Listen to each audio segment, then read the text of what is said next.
call the June 28th Special Ordinance Committee meeting to order. Madam Clerk, may we have a roll call, please? Committee Member Jordan. Here. Committee Member Sneddon. Here. Chair Oscar Gutierrez. Present. Thank you. Thank you. Is there any public comment for items that aren't on the agenda? So I don't believe we're taking public comment for items not on the agenda because of the format today. Okay. Is that correct, Madam Attorney? Yes, Madam Clerk, that is correct. Okay. I just want to make a note that this meeting is going to be a little different in the sense that we're going to allow 4 minutes for public comment. But do your best to be concise, I guess. All right. With that being said, can we have a staff presentation, please?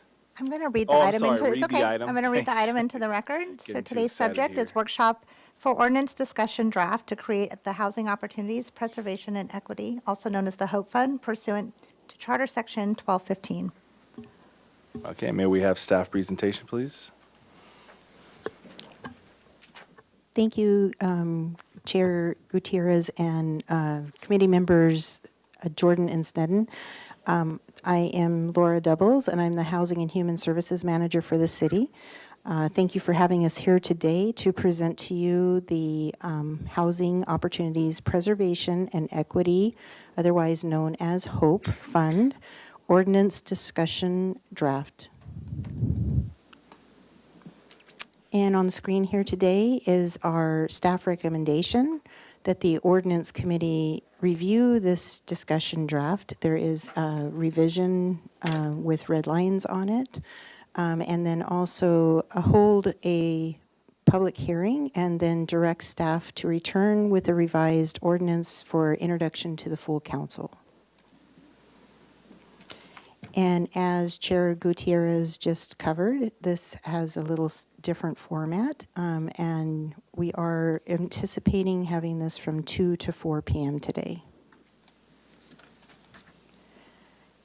And to go over some of the background of how we have arrived here today, we'll continue on here. And just a little background on the HOPE Fund, the goals and objectives that we hope to accomplish.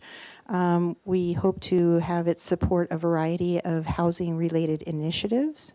The council recognizes the housing crisis that we're in right now and encourages local, affordable, and workforce housing development with this fund. Also assisting income-qualified households that are struggling to afford or maintain their housing, and provide assistance to capital projects, housing programs, and they have set aside a certain amount for a pilot right to counsel program. A little history of what's occurred so far. On October 4th, the council initiated the establishment of this new fund to address the city's housing crisis.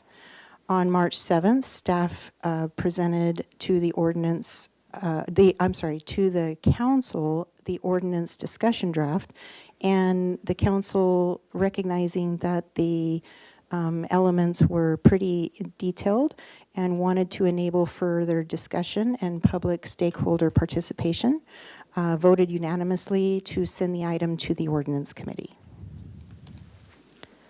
On May 9th, staff presented at the Ordinance Committee, and the committee directed staff to hold a workshop, which is actually a special meeting of the Ordinance Committee and not necessarily a public workshop. And this is the subject of this meeting today. Staff will incorporate all of the Ordinance Committee's direction today and provide it in a draft ordinance for introduction to the council. And on the screen here is a table that lists HUD income limits.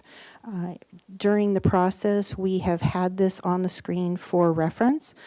Recently, after our last meeting, HUD did update this table. So effective May 15th, this is the new numbers for what HUD has released.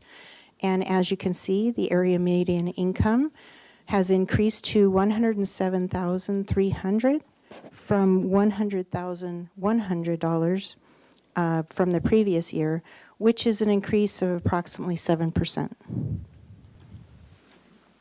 Now I'll go over some funding and expenditure proposals we have for the fund.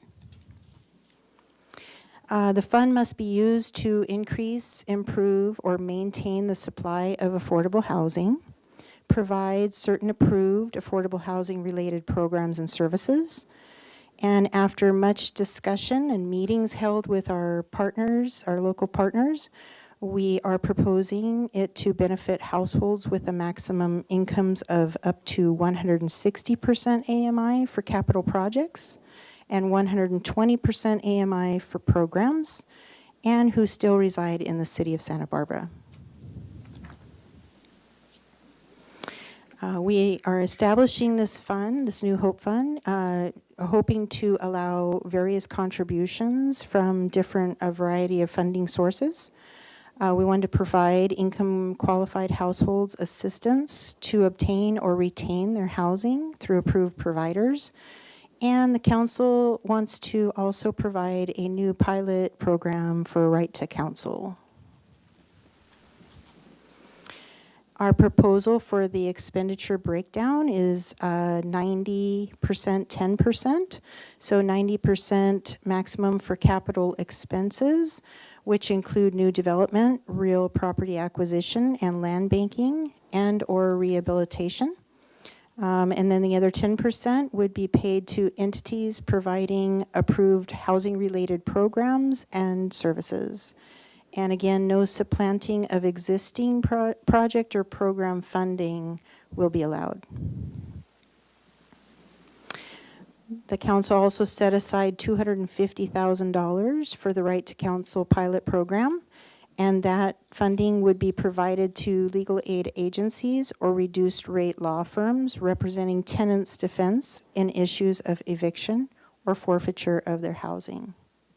We also are proposing up to 10% of dispersed funding to cover associated staff costs that are reimbursable for the maintenance of a new 90-year covenants as well as administrating new programs.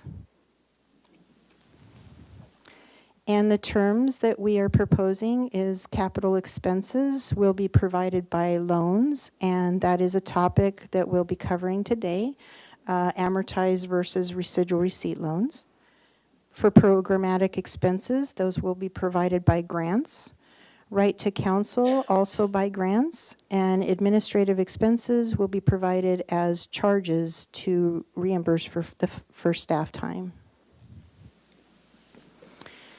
And after much discussion and working with our partners and listening to different approaches, we have decided to remain with 90-year affordability period covenants, which is standard for our city's affordable housing policies and procedures.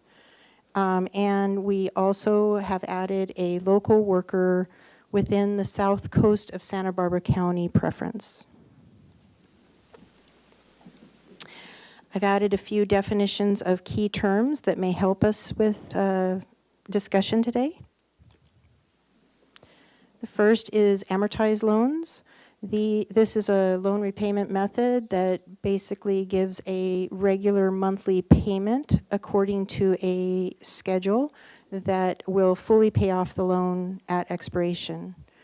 And then residual receipt loans is a very commonly used method in affordable housing projects, especially when it comes to low-income housing tax credit projects. It actually is a requirement of any public assistance that's put into the tax credit project to have it be a minimum of 15-year soft residual receipt loan, followed by a 15-year amortized if that's what we were choosing to do.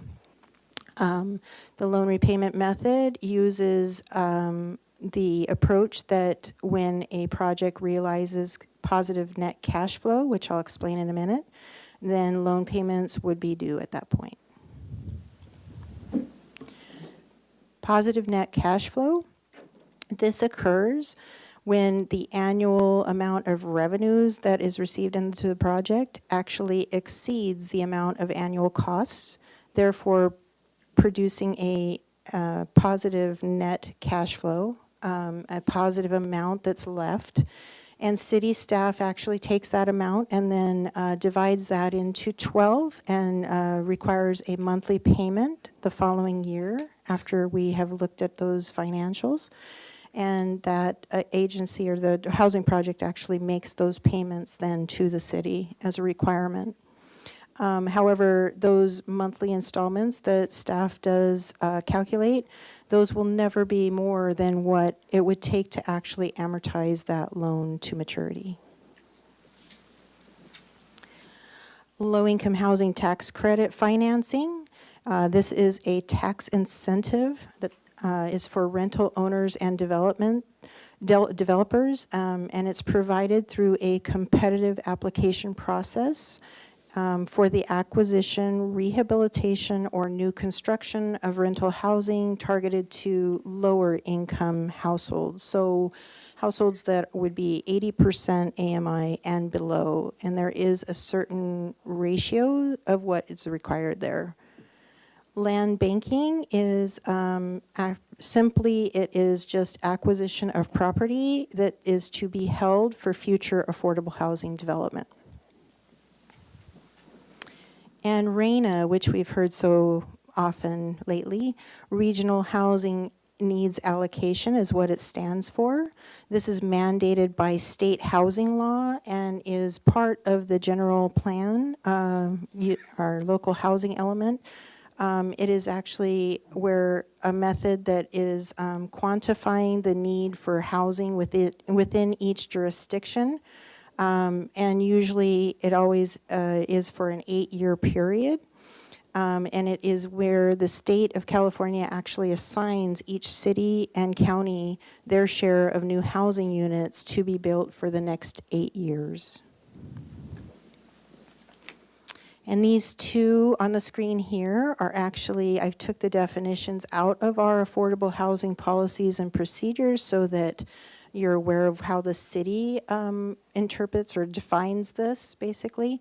Rental housing is property in which the units are occupied by tenants under a lease or other rental agreement in which the tenants do not pay more than 30% of their gross monthly income on rent, and it includes utilities.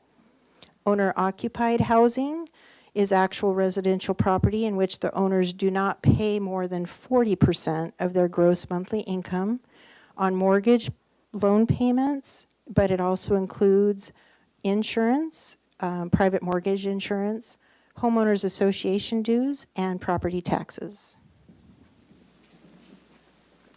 And now I'll go over a little bit of where we have had some alignment with our local partners and some items that need further discussion by the committee and direction.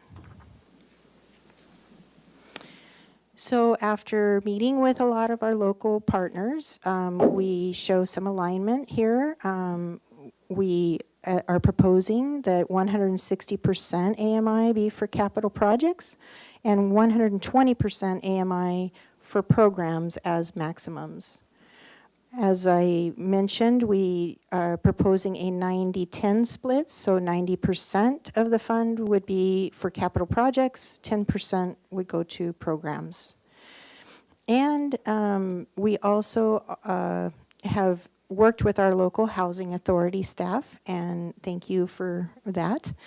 We now are proposing using or allowing up to 120% AMI for programs, which most of the programs that the Housing Authority offers, it goes up to 80%. So this gives us a little bit more supplemental funding for additional help with a little bit higher income levels. We also are proposing just the 90-year affordability covenants to remain as standard for all capital projects. And we have added a workforce preference for those employed within the South Coast region of Santa Barbara County. as well as land banking has always been included, but staff specifically referenced it in the draft ordinance. We also are proposing to stay with an annual report on the fund activities. Due to the amount of funding that is in the fund right now, we don't anticipate a lot of activity, and so we are proposing remaining using annual reporting, such as what we do for our regular other affordable housing funds. However, if the activity or the funding increases, which we hope for, then we would definitely come back and revisit that if that was something that council wanted us to do. So here is the screen that actually shows the items for further discussion. Amortized versus residual receipt repayment terms. That has been something that some of the council members and committee members have been, brought up. As far as amortizing a loan payment would bring in a payment right away to the fund, thus creating the ability to recycle those funds into either more affordable units or more programs. However, as I mentioned, low-income housing tax credit projects do require residual receipt repayment terms. So staff is proposing using both methods in the draft ordinance that we have revised. And that is specific to, the residual receipts would be specific to low-income housing tax credit projects only. We also are looking for direction on if the committee would like us to require matching funds. And then also if that would become a funding priority, or what considerations, if any, the committee would like us to use for funding priority, including if the project is at maximum density, also possibly targeting certain levels of AMI for income level categories. We also need to have some direction on the public noticing procedures for available funding, whether we want to actually issue a notice of funding availability, which is called NOFA, which is a public agency's approach to noticing funding availability, or if we would rather have and maintain the way that we currently do this, is that when there is an opportunity that presents, our local partners are able to come to us and present that opportunity and see if we have available funding. If there is funding, we can take a formal request for that funding, and then we would take the appropriate steps, which would be to take it to our finance committee and then to our full council for approvals for those. And then the other category, if there's any other items that committee would like to discuss further, we are definitely here for that as well. So in summary, the council directed the establishment of the Hope Fund to address the city's current housing crisis, recognizing that there is a real need out there. The Hope Fund will provide more affordable housing and housing-related programs to assist households with incomes up to 160% AMI now for capital projects and 120% AMI for programs to either help households obtain or retain their housing. And with that, I'm back to my staff recommendation screen. I will turn it back over to the committee. I'm here for any questions, and I can certainly bring up that slide with the items for discussion if that would be helpful. Thank you very much for that. I'd like to open it to my colleagues if they have any questions. Who wants to go first? Okay, Mr. Jordan, go ahead. Thank you, Mr. Chair. I'll just be all over the place because I have notes everywhere. So I'm curious on how we're handling this local preference from a legality standpoint, and if we can't do it legally, why we're even using that word in there. So what does that look like when you apply that, and how do we get away with it? Ms. Knack?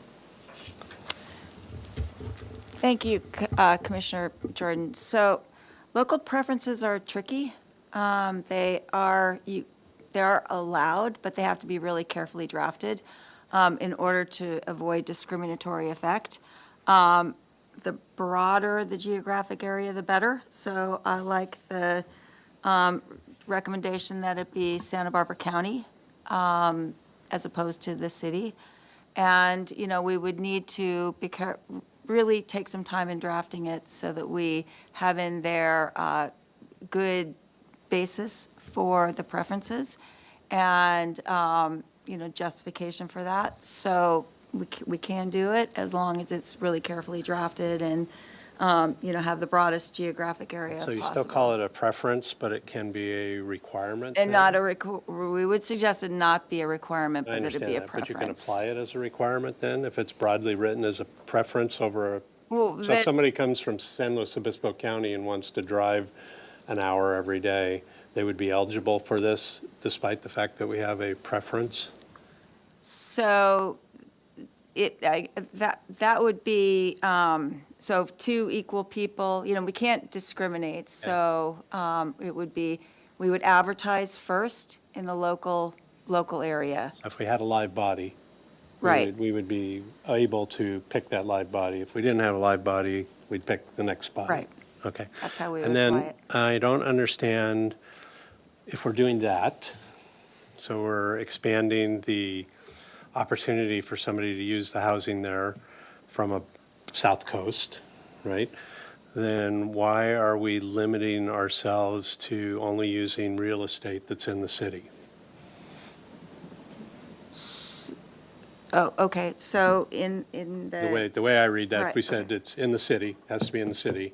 So why would we not also look for opportunities in wherever the south coast is to find to finance. less expensive land potentially and do a project there? So that is a policy decision Okay. up to the commission, the council. And then can you remind me, so whatever process these go through, they can flow to a community benefit designation for height, right? Yes, I believe that is correct, Okay. Councilmember Jordan.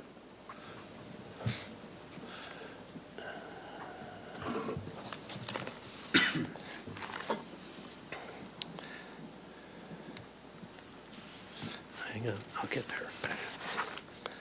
And then on the difference between amortized and residual receipt loans, so is an amortized loan then frequently always, you mentioned the LITC is a 15-year and a 15-year, so is an amortized always a 30-year generally? Thank you, Chair Gutierrez and Committee Member Jordan. Yes, that is very typical. We do usually go up to 30. It depends on the finances and looking at all of the, you know, performas for the project to see what we could make work. Okay. And then do you know, or should I save the question for? If I could add to that response, Councilmember Jordan, I think we also, and correct me if I'm wrong, Ms. Doubles, but I think we've also restructured a number of loans of our sort of more typical loan, amortized loans, things like that. We have restructured those so that Longer. we've extended them longer for certain borrowers to make, you know, payments easier. Okay. And then, do you know the answer to this, or should I save it for Skip or somebody from Housing Authority? So where do the opportunities lie when we're trying to make this choice between amortized loan or residual loan? Because I'm taking the Housing Authority in particular would rather have residual loans. We'd rather have amortized loans. We get the money coming back in the fund earlier. But when you look out there in the general dynamic of opportunities, Are they equally split, or are there more LITC, HTC projects potentially? So we're kind of cutting our nose off to spite our face, or how's that work out? Thank you, Committee Member Jordan. That's a very good question, and I would like probably some of our partners to weigh in that actually deal with that. However, I do want to just mention the LIHTC program. It is very competitive, so anytime that we can get, state funding or, local housing tax credits in, it's a good leverage of our funds for sure to be able to use that to, for some of these really expensive projects. So I would say that we have opportunities in both areas. We do have other housing developers that do come, and they have maybe taken, a gap loan from a bank or something to that effect. So there's opportunities in both areas, but I think maybe your question would be best answered by the housing So I'll authority. lob that up for you, Skip, after your allotted time. That's a question I'll ask. And then also, kind of on that same realm, is a dollar spent in an LIHTC project a better return dollar than a dollar spent in an amortized loan project too? So, and then, Skip, I'm just going to save these questions for you, I think, Skip. I think they're obviously you. And then talk about, so it's public noticing, the way you explain that just makes me pause. So I get the no fee thing, and then this guy to the right's going to tell me that takes time, and some of these things don't have time. But I'm also leery of having people come to us that are inside baseball and know the money's there, and not opportunities come to us, or opportunities that could come to us if people knew the opportunity was there because we're not noticing. So can you talk to me a little bit more about what I think about that, and how we would resolve that? Thank you, Committee Member Jordan. That is a very valid question. I think my answer to that would be that when we do a NOFA, typically that's only maybe once a year. It does take a lot of staff time. It takes formation of a committee to review those applications. However, in a NOFA, you could actually establish what you are looking for as far as, more points awarded for an application. On the flip side, though, it does only allow this noticing once a year with an application process. So if something were to come available, which happens quite honestly more than we expect, and, with the market in Santa Barbara being so hot that, you have to jump on something and be the highest bidder and all of that, it definitely would be a reason for possibly, I don't want to say losing out, but, missing that opportunity. So the way that we do it now is that we do have our local partners who have that opportunity come to us and, ask for the funding and put in a request. It usually gives us the opportunity to jump on a project a little faster. And, of course, doesn't take that whole process of doing 30 days of, the NOFA and all of that. So I think your question of how do we let our other partners or, other developers out there know of our funding, that is what a NOFA process does formally. There is definitely maybe some other avenues that we could,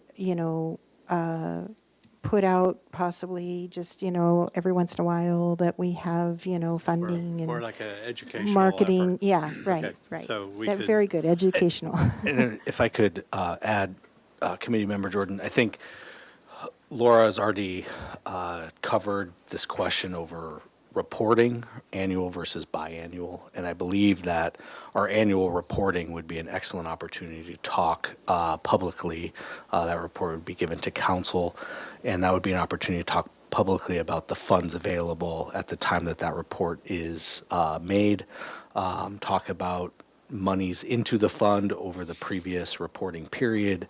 And that, I think, would give everyone who is interested in participating in these monies an opportunity to know what is available and how it may be spent moving forward. Okay. And then, does this quandary in my mind only exist for capital projects, or does it also exist for programming? Would we have a separate process like CBDG money that we would just annually do programming requests, or would I also be worrying about how do we get the word out about the programmatic bucket of money? Thank you, Committee Member Jordan. That's an excellent question. You could definitely, that would be a policy call if you wanted us to do a regular cycle for programmatic expenses. We could do that, such as what we do for CDBG and Human Services funding. That would be definitely something we could consider Okay. doing. And then when you did that would also be a policy call too, because just make up numbers. If you have $3 million and you're putting, 10%? help me, 10%? 10% Yeah, aside right now. Right now, that's more money than if you go build a set of houses for 1.5 million, and now all of a sudden you only have $150,000 left at that time too. So Right. have we thought about, are we segregating that money on an annual basis, or is it a first-come basis? Who the best idea appears first? Is this all a policy discussion too?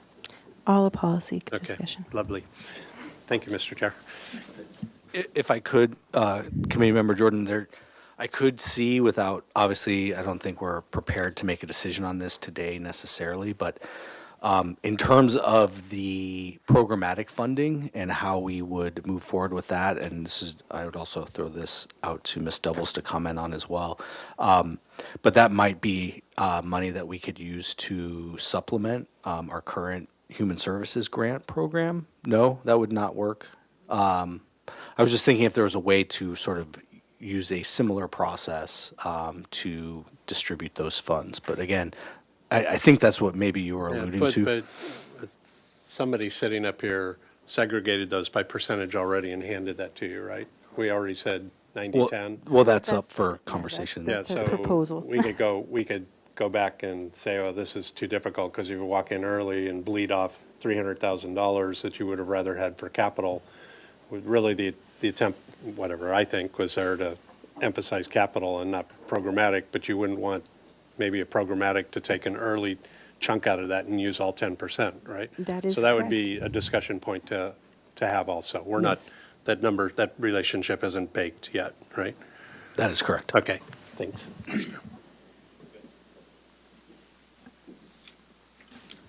Thank you, Mr. Jordan. Ms. Sneddon? Thank you, Chair Gutierrez, and thank you for a presentation.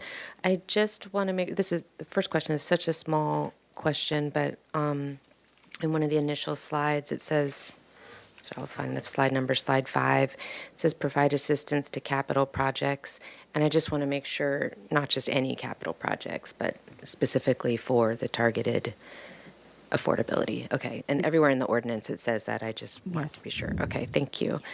And then could you say more about, I know we've spoken about this individually, but the 10% administration fee and why that's the recommendation, and also if you could comment on if it could be a flat number for the true cost of administering, because the percentage, I mean, let's just say this fund went wild, which, I don't know, in some dream world, that 10% could become really large. And so maybe limiting it 10% or a number, whichever suits, if you could speak to that. Yes, Thank you, committee members. Then, yes, thank you for that question. The 10% we are proposing as a reimbursable for staff time. So just in other projects that we do, we actually charge our time according to what we use to administer programs or to grants. And so it's not that we are going to just go ahead and use that 10%. That 10% we could go up to if we were to use that amount of time.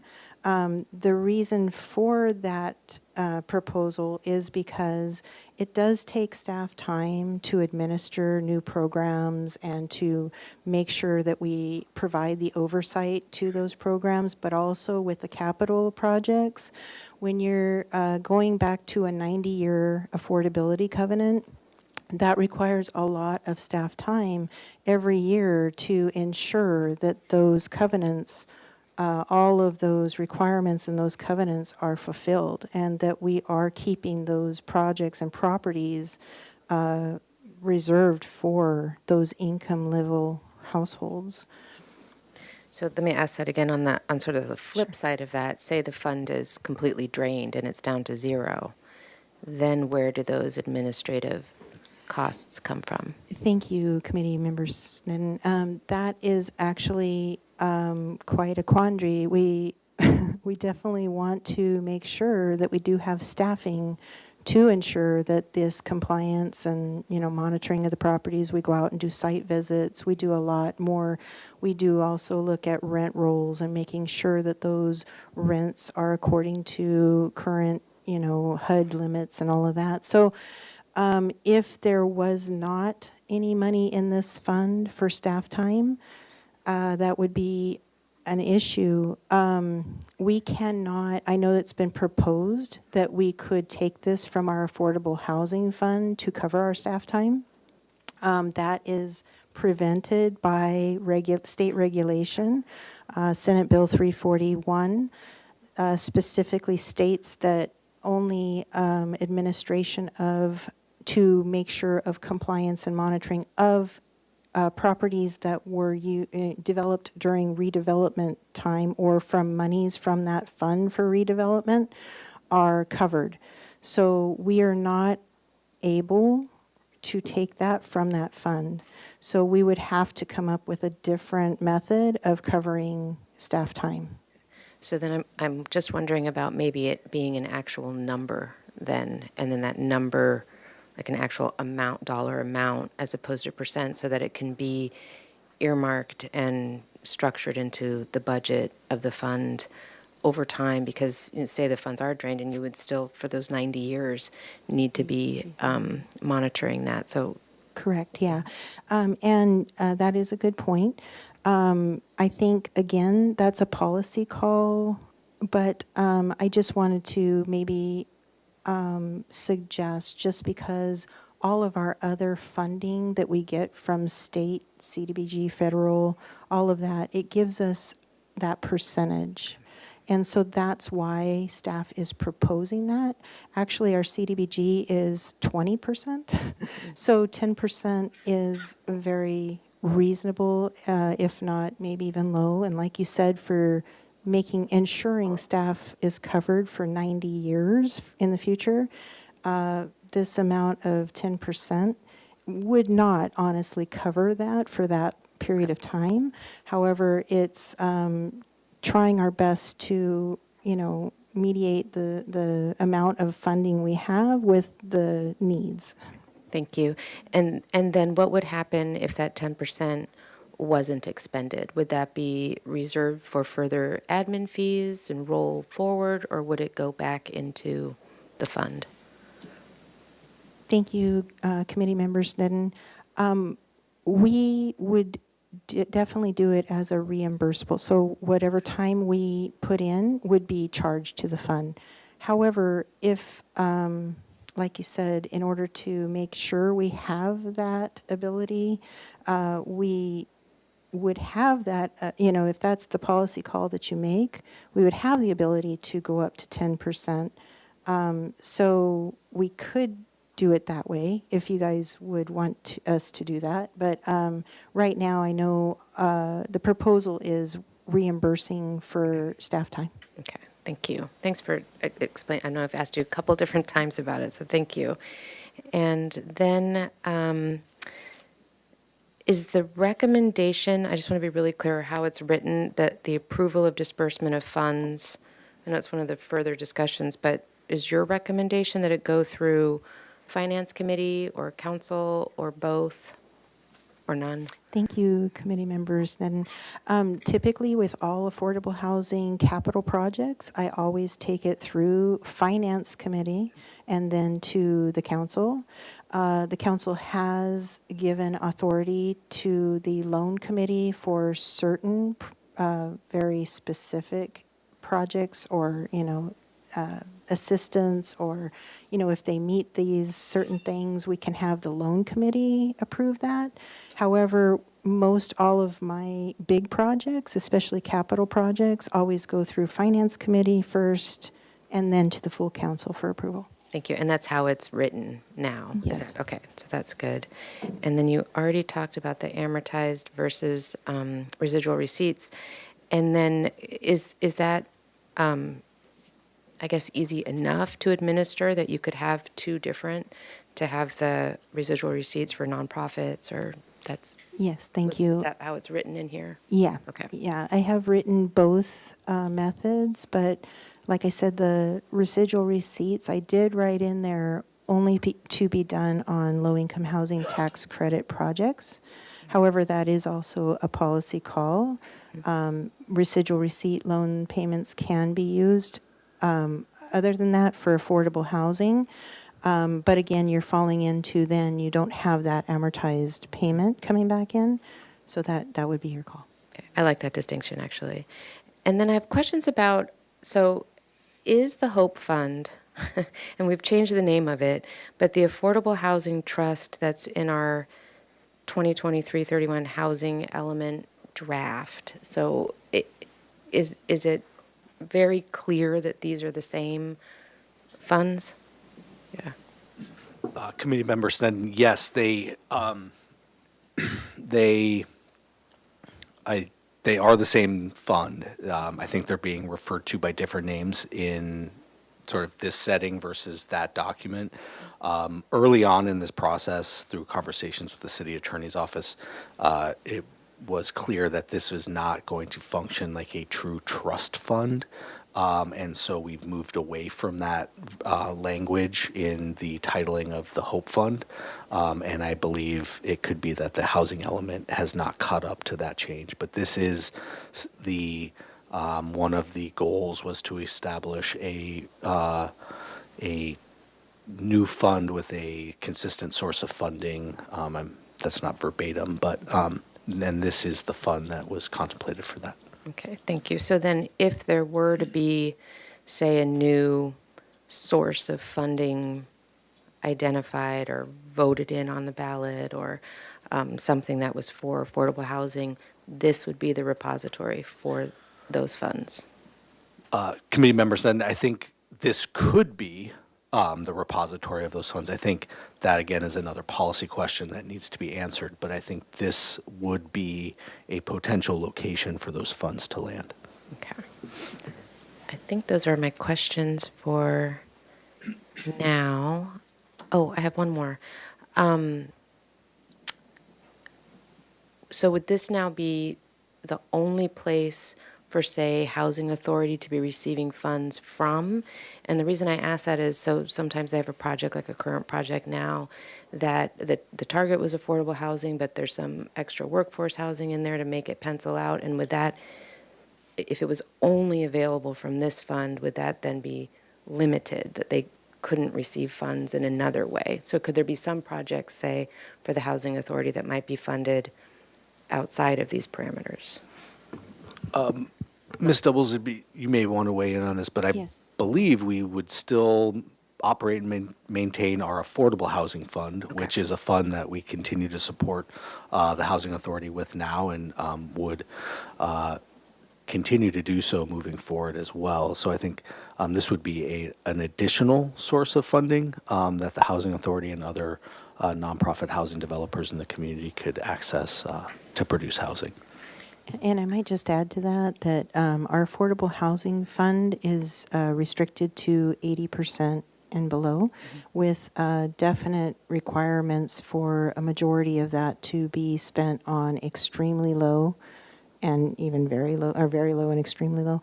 So even though both of those pots are available to them, a lot of times we do have the Housing Authority use a lot of our affordable housing fund because it very much complements like low-income housing tax credit projects that are looking at that. Okay. And then could a single project get funding from both of these funds? Or would it be project-specific, either affordable housing fund or Hope Fund? They could get from both. They could get from both. Okay, thank you. Thank you, Ms. Sneddon. I have a few questions that will just help me understand the housing crisis situation, if I can get some clarity and help me understand this better, the Hope Fund better. So earlier you had mentioned, Ms. Doubles, about the City Council acknowledging that we are in a housing crisis. Did we ever announce formally that we're in a housing crisis? Is that just kind of like a superficial thing we did, or are we granted any additional powers because we did so? Thank you, Chair Gutierrez. There was no formal process that I'm aware of. I could ask our city attorney to weigh in if there was, but I don't believe so. I know that the council was the one that basically said this up on the dais several times, and even when the ad hoc committee was formed, it was known as a housing crisis committee. Okay. Is it possible to do something formal that allows us more power than what we're usually allowed to have?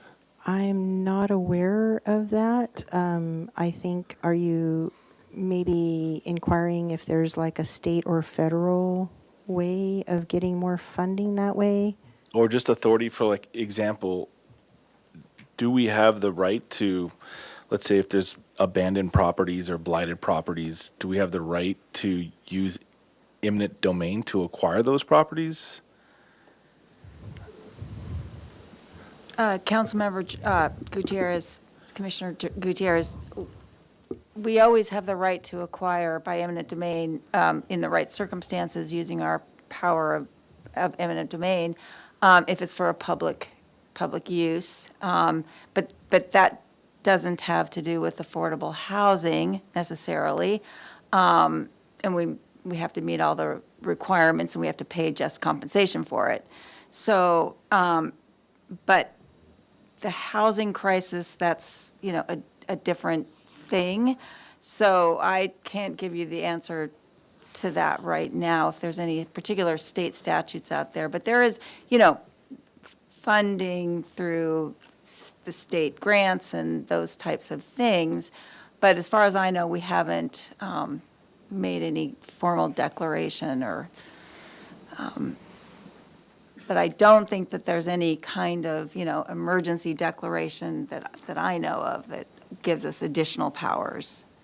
So when we entered the COVID crisis and we gave our city attorney emergency authority, would that be able, does that allow the city administrator authority to address issues like the housing crisis, like to be able to streamline the acquisition of properties so it can be used for affordable housing? I don't think so. And in any event, that's now that emergency has now been declared over. But I don't think it granted the kind of powers to be able to acquire property for housing. Okay. You don't think, but you don't know Well, for sure? I don't know for sure. I haven't been asked that question, but it's anyway been declared over. Okay, if we could Yeah. possibly look into that. I'm just trying to figure out how we can acquire more land to build more housing. Yeah, because But in any event, we have to pay for it. Right. So, you know. I it's- understand, yeah. yeah. But, I mean, we also do own land that theoretically we could sell and use the money for building affordable housing on other lots of land that we do own, correct? So things like the golf course, just for example, I'm just talking out loud. Yeah.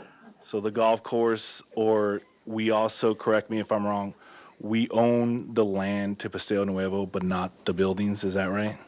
That's correct. We do own the fee to Paseo Nuevo. Okay, and that's the organizations that own the buildings have a lease for like 70 years or something? The 42. original lease was 75 years. There's about 40 years left on that. And if we But wanted but to, can I just reel this back a little bit? Because this is not part of the agendized topic for today, so. sure. But acquiring land, I believe, is, right? Wasn't that one of these issues on their, Land banking, banking, yeah. right. Land banking is usually vacant land. right, That's what land banking. usually, but Yeah, not I don't, necessarily. yeah, well, my knowledge is vacant, Okay. yeah. All right, well, I'm just trying to figure out how we could do that, because I know for a fact that there is quite a few vacant lots around town. Yeah, certainly this fund can be used for property acquisition for land banking. That is one of the, Right, and I'm just trying to figure out how we could use the land that we do own to generate the money to buy those to build on. So maybe if we can have another conversation offline about my ideas, that would be helpful. definitely.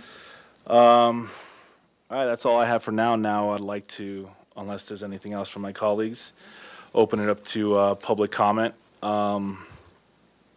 Like I said, you all have 4 minutes. So, Ms. Clerk, if we can have the first speaker, please. Our first speaker will be Leslie Wiscombe.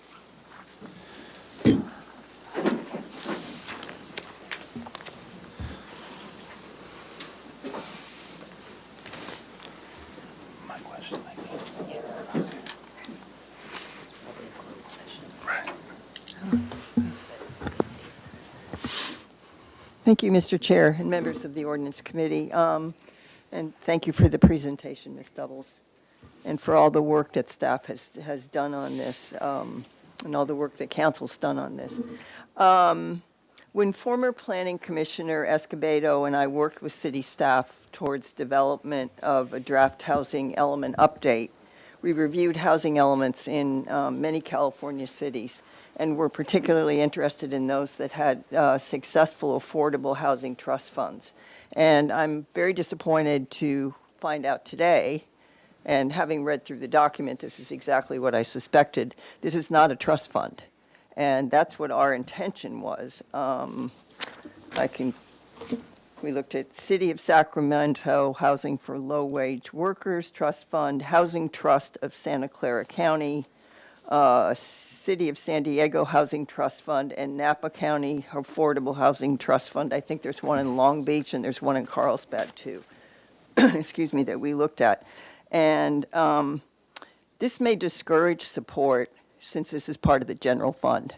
That was pretty clear from what I read, that there's a section in here about the community development director may implement purposes of the fund consistent with any adopted budget. So it was pretty clear to me that this is going into the general fund as opposed to a trust fund. HCD has a very specific definition of a trust fund. Housing trust fund as a fund with dedicated funds that are held in trust for use in providing affordable housing. And I think the uses that have been laid out are fine. I think it's great, and I think you could probably expand upon them to cover things. But it's clear that if it's general fund and there's some sort of emergency or situation, that this money goes to something else or could go to something else. So it's not going to meet the definition for HCD. HCD has a local housing trust fund grant program, and they have two conditions in that. One, that you be a trust fund, you have a local housing trust fund. And number two is that your admin fees do not exceed 5% in that fund. So that's where I'll go on my second point. I've got 1 minute and 28 seconds here. I think 10% is excessive. So I referred to the local housing trust fund grant program that HCD does where it's 5%. So we would be disqualified even if we were a trust fund, which we're not. And we're also a very generous community. I think that's important. So you may deter or discourage significant private contributors who balk at a large donation because you've got a 10% fee. I'm not giving you $5 million because $500,000 of it could go to admin costs, could go up to that. So we may be missing opportunities, I think, based on the structure of this proposed fund. And it's contrary to conventions used in other cities. I'm not sure why we're not calling it a trust fund. I think that should be explained to the public, because that was not the original intention, and it's not the convention that we see in other cities. So I think those questions are worth asking, and I think it's also worth really taking a look at the admin fees. I think something that were capped at 5% would be probably acceptable. But those are my comments. Thank you so much. Yes, feel free. Ms. Sneddon has a question for you, Ms. Wiscombe. Sorry. You dropped the mic and thought you were done. I was trying to get away quickly. Okay. Just a question, do you have any idea of sort of the range of what those grant funds might be from HCD? No, I actually, Councilmember Sneddon, I looked at one, there was a grant, I looked at one grant just to look at the conditions of an HCD grant. HCD has a whole fact sheet on frequently asked questions about housing trust funds. A lot of local authorities are doing them now, and they've put out a fact sheet, including a definition. But they also, when I was going through that, I also found one that was a grant application that was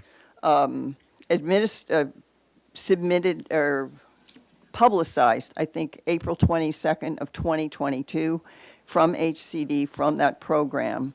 And I just happened to notice those were the conditions, trust fund and 5% cap on administrative costs. And then presumably an approved housing element.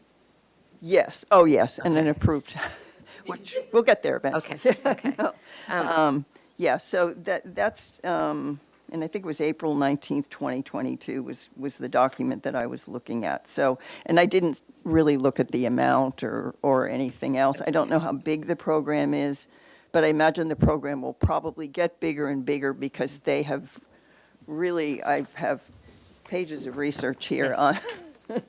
on what they have done and some examples of that they've used to help local communities establish housing trust funds for these very purposes like we're doing.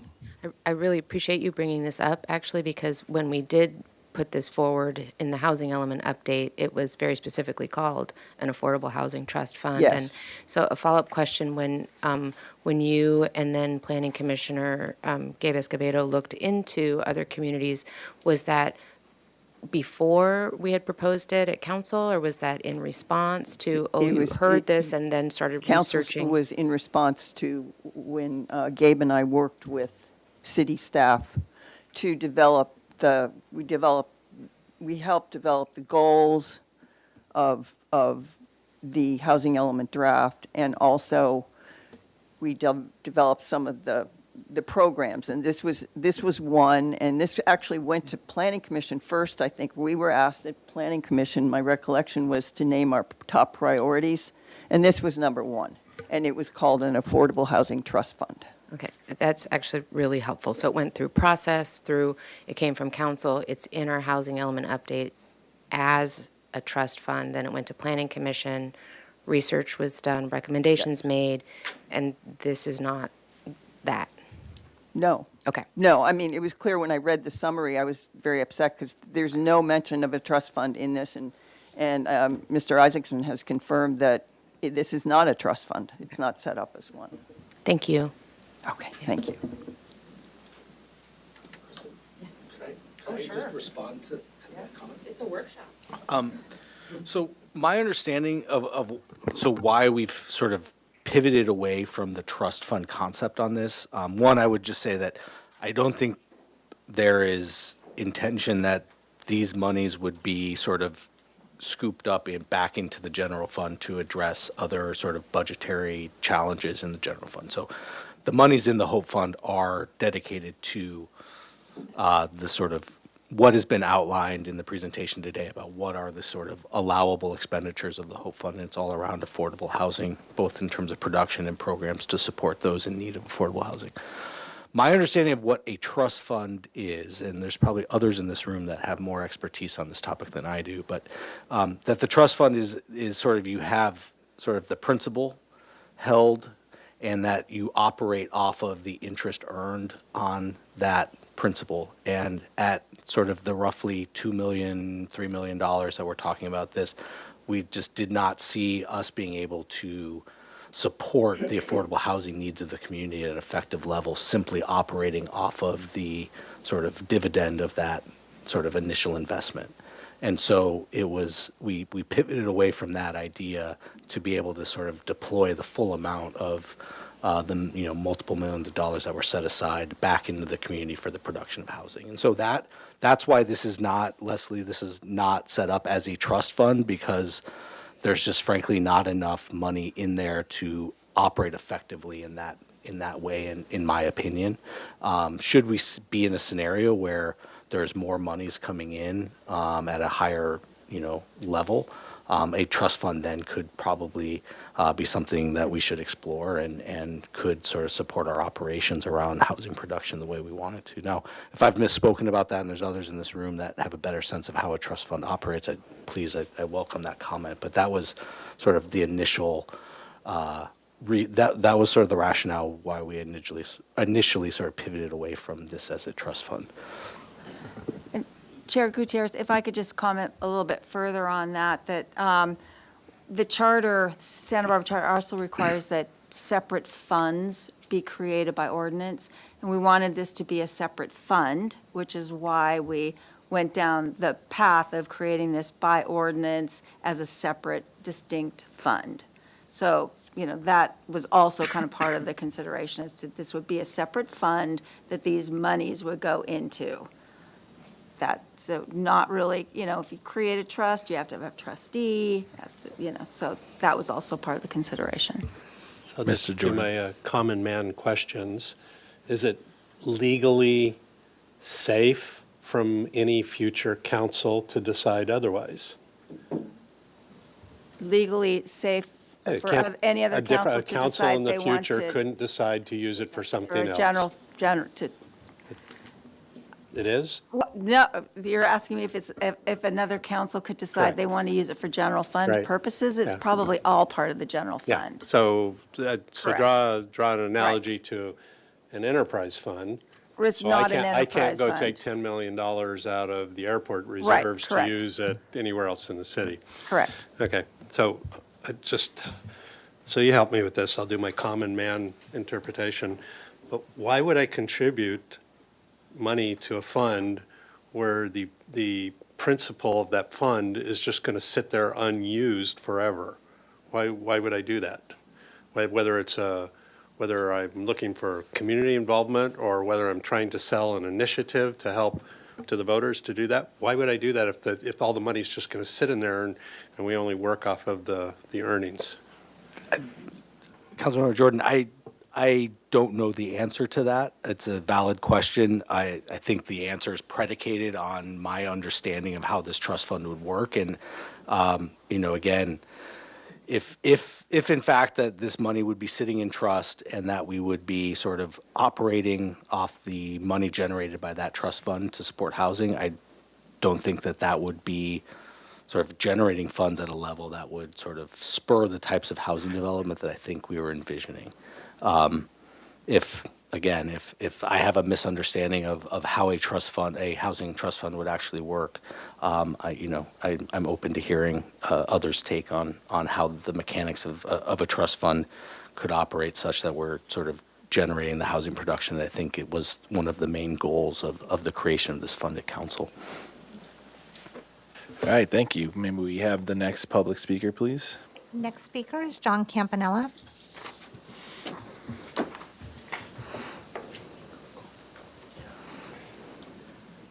Good afternoon, Chair and committee members. Thank you very much for putting this HOPE Fund together, and hopefully it's going to be well implemented once the administrative part of it is behind us. But I think it's also important to think about funding ownership and housing, not just rental, but also ownership as part of this program. We've been talking for a long time about workforce housing or workforce programs. And I think if you get an ownership component in it, and you have specific programs for that ownership or specific projects, it'd make it much easier to get contributions either from employers or foundations that are used to trying to support that effort for their employees. So I don't want us to lose track of that today when we're talking about a lot of good ideas for rental programs. However, I want to propose the question. Since the last meeting, we've reduced the maximum average income from 200% of AMI to 160%. And I don't know if you have a slide on what that means as far as sales prices, because you're targeting the sales prices maximum that you can have under 160% income max is 120% of median income. And I was able to get a copy of a slide. I don't know if you have it or not. Okay. No overhead. Anyway, the level at 120% moderate, if a couple wanted to buy a condo, they would be limited to a sales price not to exceed $399,000 in a market where the average condo is $850,000. Okay? If you kept what was originally proposed at 200% of median income with a 160 target, that's $556,000. So I think you have to review what, if you do on ownership, and that's part of the package, even the trust fund language, I believe in the program, the housing element, talks about down payment assistance. Might be for an different income group. But at the same time, I think it should be forefront as well as rental if we want to house our workforce. What I might suggest you consider is if the 160 works for you and for the rest of the public for rental, is maybe you do a separate tranche for ownership and move that up to 200%, which would be somewhat consistent with our affordable housing policies where there is a difference between rental and for sale. I would also suggest perhaps, since the term target AMI I think was used, that maybe as part of this process, maybe you get together with the Housing Trust Fund, other nonprofits that are doing for sale housing, and see how an ownership program can work and work effectively. Thank you.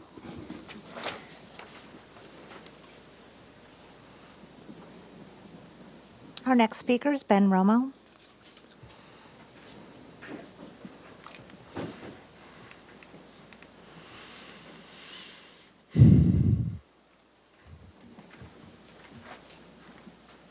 Sorry, I was sitting so far away, Mr. Chair, members of council. I I think you all know I have a consulting firm. We do some work in the area of housing. And I just want to be clear that I'm speaking today not on behalf of any of my clients. This is my personal view, but it is informed by some of the work that we've done with some clients, including a great, wonderful experience working with the city on a conversion of commercial space on State Street, which the owner then donated to the housing authority. And your staff was fantastic. And I really, having been a government staffer before and at an agency founded by Pat Wheatley, to make grants, like this is complex work and great intentions. It's really, really hard. So I just appreciate very much all the work that's gone into this. I'd like to say again, myself, I think if government dollars are going to be spent anywhere, it should be spent targeting those most in need. And in that way, I think the funding should be directed to nonprofits that have a success. I appreciate the language was changed to really prioritize nonprofits or make it exclusively available to nonprofits, so that's great. But really the applicants are going to be those entities that have success securing low-income tax credits and actually producing affordable housing. And for the private sector, I think the city has a lot of opportunities, some existing like your AUD policies that give 63 units per acre in some areas. That's great. That's a great base density. But also I know there's some thinking around adaptive reuse of commercial properties, which the staff is working on, and I know council's considering that. So I just want to put a plug in for that future incentive for market rate or private developers. I really appreciate the mention of prioritizing projects that include philanthropic funding, but I think the language is a little limiting, and I'm concerned about it.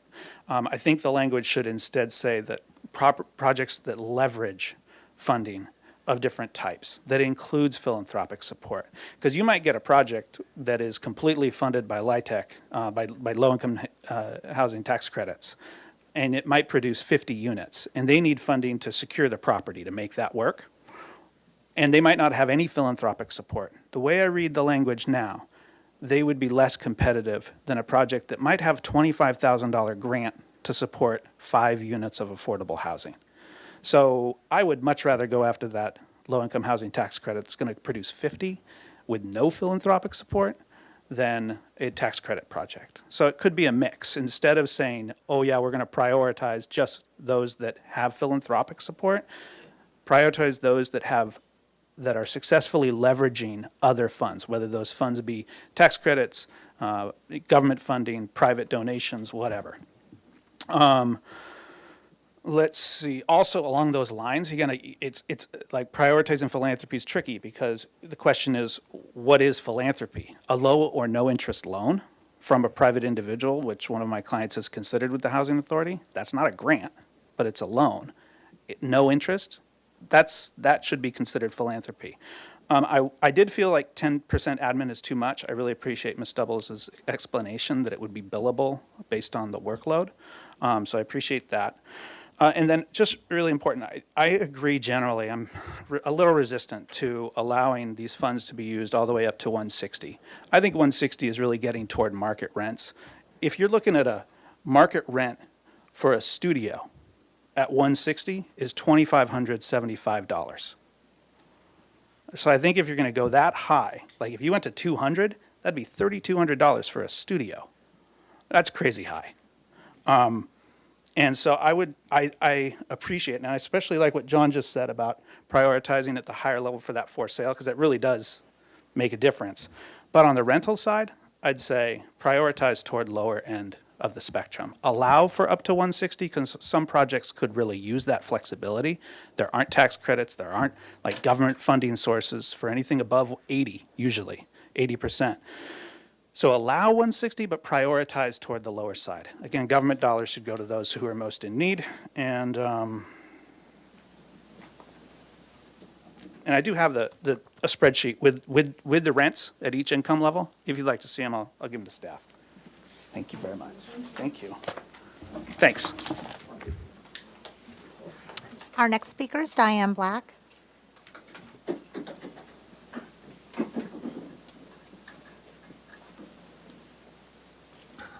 Okay, I guess I'll start off with what I intended to say and then see how much time I have left to comment on some things that have happened today. My name's Diane Black, and I'm speaking on behalf of the League of Women Voters of Santa Barbara. And we thank you for this opportunity to provide comments again on the city's Hope Fund proposal. As you know, we've been engaged in the process since the Finance Committee recommended and the City Council concurred with setting aside funds to address our community's critical housing needs. We're grateful that most of our comments on previous drafts of the ordinance have been incorporated into this latest draft. These include allocation of funds to nonprofits in the city's housing authority, limited to those, new and preservation of existing housing for 100% income-restricted affordable housing units. We swallowed the up to 160%, but we really do think that that should be in limited situations and do not support going as high as 200%. We were pleased that you included the requirement for an affordability covenant of 90 years and for the local preference. So we're really happy with those things. There's two things that we're still pretty concerned about, and there might be a couple more now that I've heard some of the discussion. The first is the process for allocation of funds. I said in our letter that the draft ordinance doesn't clearly allocate the process for funding decisions, and I still think that's true. What your staff said today was that it would be through and potentially through a NOFA process. It's really not addressed in the ordinance at the present time. The draft ordinance specifies that the community development director reports on these decisions and, quote, may develop procedures to implement the purposes of the fund. However, there isn't a requirement that those procedures be developed publicly or really even revealed. This seems to imply that the community development director is the one making the funding decisions, and I don't think that's the case based upon what was said today. Further, Section G of the draft ordinance indicates that, quote, the city will prioritize requests to match private donors' contributions. We've talked a little bit about that. It's unclear how this prioritization would occur. Further, we agree that the important point to prioritize these public funds is the impact those funds will have on the provision of affordable housing. The Housing Authority recommends that the ability to leverage other funds should also be a consideration, and we strongly agree. We continue to strongly recommend that the process for allocation of funds be conducted in an open, public process by a politically accountable body, such as the Finance Committee and the City Council. Maybe that's what you're proposing, I'm not quite sure. These are, significant and really precious dollars, and we need to be careful in the allocation to ensure the maximum benefit. Administrative costs. Okay, so I worked for the county for 35 years. I know how this game works. You always want to be able to staff new programs, and I get it. But I cannot support up to 10% of these funds going to administrative costs. That would be a $300,000 position. And I would, I guess, ask that you ask your staff to quantify the staff resources they think is going to be necessary to administer this fund, the level of staffing necessary, how much is this person going to get paid to do the work, and if an additional staff person will be hired to do it. Maybe they will, maybe they won't. If they aren't, then I don't think you should charge a dime to this fund. It's too important to use this for affordable housing. Before you know it, it'll be gone. We did suggest previously that if additional funding is needed to disperse funds, the city should impose other programs to come up with those dollars, such as impact fees for commercial developments and hotel developments, or some other method to gather the funds to administer. While these programs are developed, you could use the interest from the funds. Nobody's talked about interest. I don't know where that interest is going, but it should be going back into this fund. And if it were a trust fund or a specifically designated fund, that's exactly what would happen. Ms. Black, Did I your run out time's of time? done. If you can just wrap it up. Okay. Well, ask me about CREF, and I'll tell you more about funding. And then I have a couple other comments, but that's okay. Could you email it to us? Sure. I don't want to game the system, but I am interested in what the additional comments are. So I could ask, what were your additional comments? Go ahead. So I didn't get to thank everybody. So thank you all.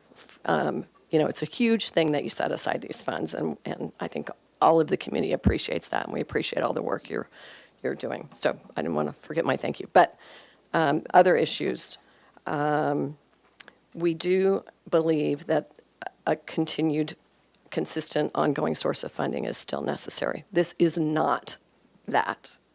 This is one-time funds that hopefully other people will contribute to, but it's not, it really doesn't meet that housing goal that is in your almost approved housing element. We also continue to urge the city to identify parcels. I wouldn't identify them and sell them. Commissioner or Councilmember Gutierrez, I would identify them and develop them. Parking lots, underutilized vacant parcels, we really want you to continue to look at those. What I was going to say about CREF, so the county has a couple of different funds that my department administered. One was the Coastal Resource Enhancement Fund. I think you're sort of familiar with that because you got money from it. And here's how it worked. Every year, we would assess the oil companies a fee for, probably couldn't do it today, but when they got their permits, we could, to basically provide benefits to the community to address the impacts that their projects have on the community. Pretty wide-ranging things. We had a set of guidelines, very extensive set of guidelines. And every year, now every 2 years, we would send out a request for proposals. People would provide proposals. We would evaluate them based upon the criteria, go to the Board of Supervisors. Guess how we funded the staffing for that? From the interest of CREF. Guess what CREF did? It didn't only operate off interest. It was principle-driven interest for staffing. And we could not use that money for anything else except what those funds, what the CREF guidelines said. Board couldn't change it. It was ironclad, and I hope that whatever you come up with is ironclad for affordable housing, and that 10 years from now or 15 years from now, when we all forget or we're not here, that these funds continue to be used for affordable housing, assuming that they continue to exist. Just a quick question.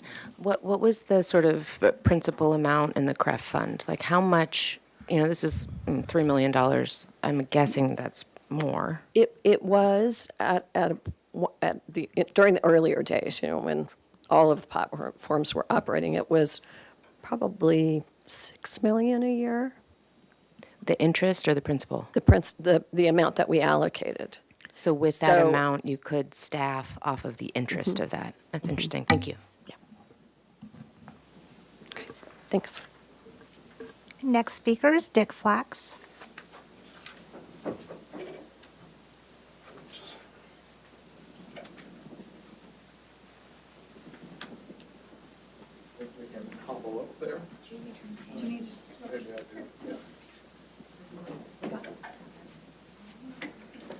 You can sit there if you want. Have a seat. I'm up and around. Good exercise. I'm Dick Flax. I speaking for SB Can. Just a couple of points, and maybe they're really reiterations. Couple of the terms used today were not well defined, and I think one of them was matching. Matching funds. You heard from Ben Romo and from Diane Black. We're talking about leverage. Is that the same? Is that what you mean?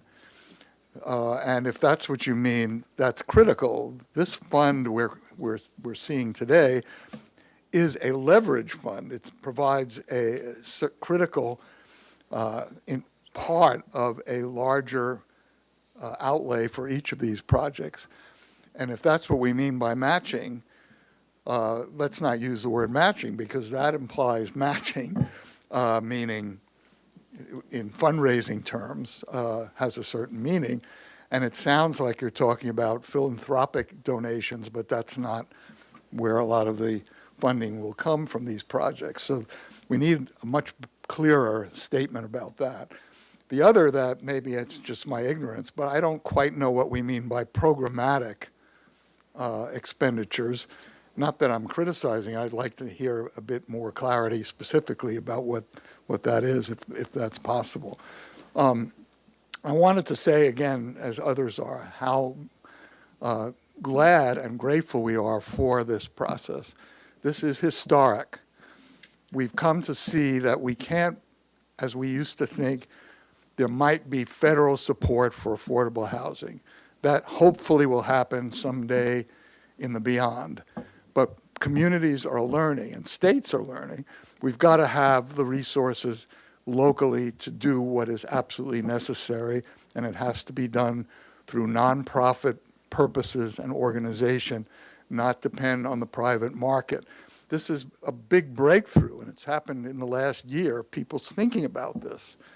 We've got to get past the idea that supply and demand is all that is accounting for housing prices, and we have to create, as most other countries do, a regular process by which housing is seen as a necessary, a human right, and not a commodity. And this is what I think the historic foundation of what you're doing here and have created here it really means.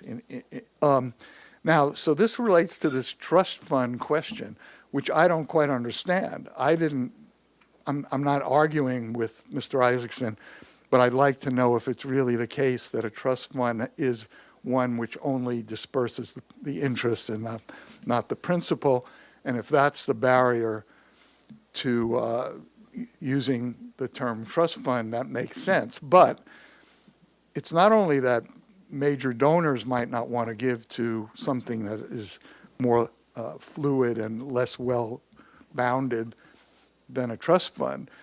If we are going forward, which I think we are, toward a ballot initiative to raise revenue for this on a long-term basis, we've got to convince the voters as well that this is a fund dedicated to this crisis, to this emergency, to this need, and not simply part of the general fund.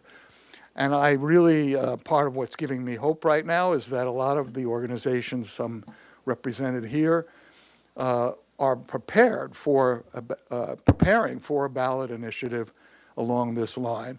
Whether the council will lead that or not is a strategic question more than anything else. But I think we ought to be hopeful.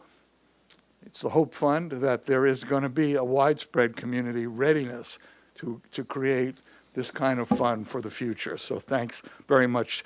And the process of staff, I will say, learning and listening is great. The fact that you're talking about community partners in this effort is great. This is all great news, and I'm glad I came to see it. Thank you. Next speaker, Gabe Escobedo.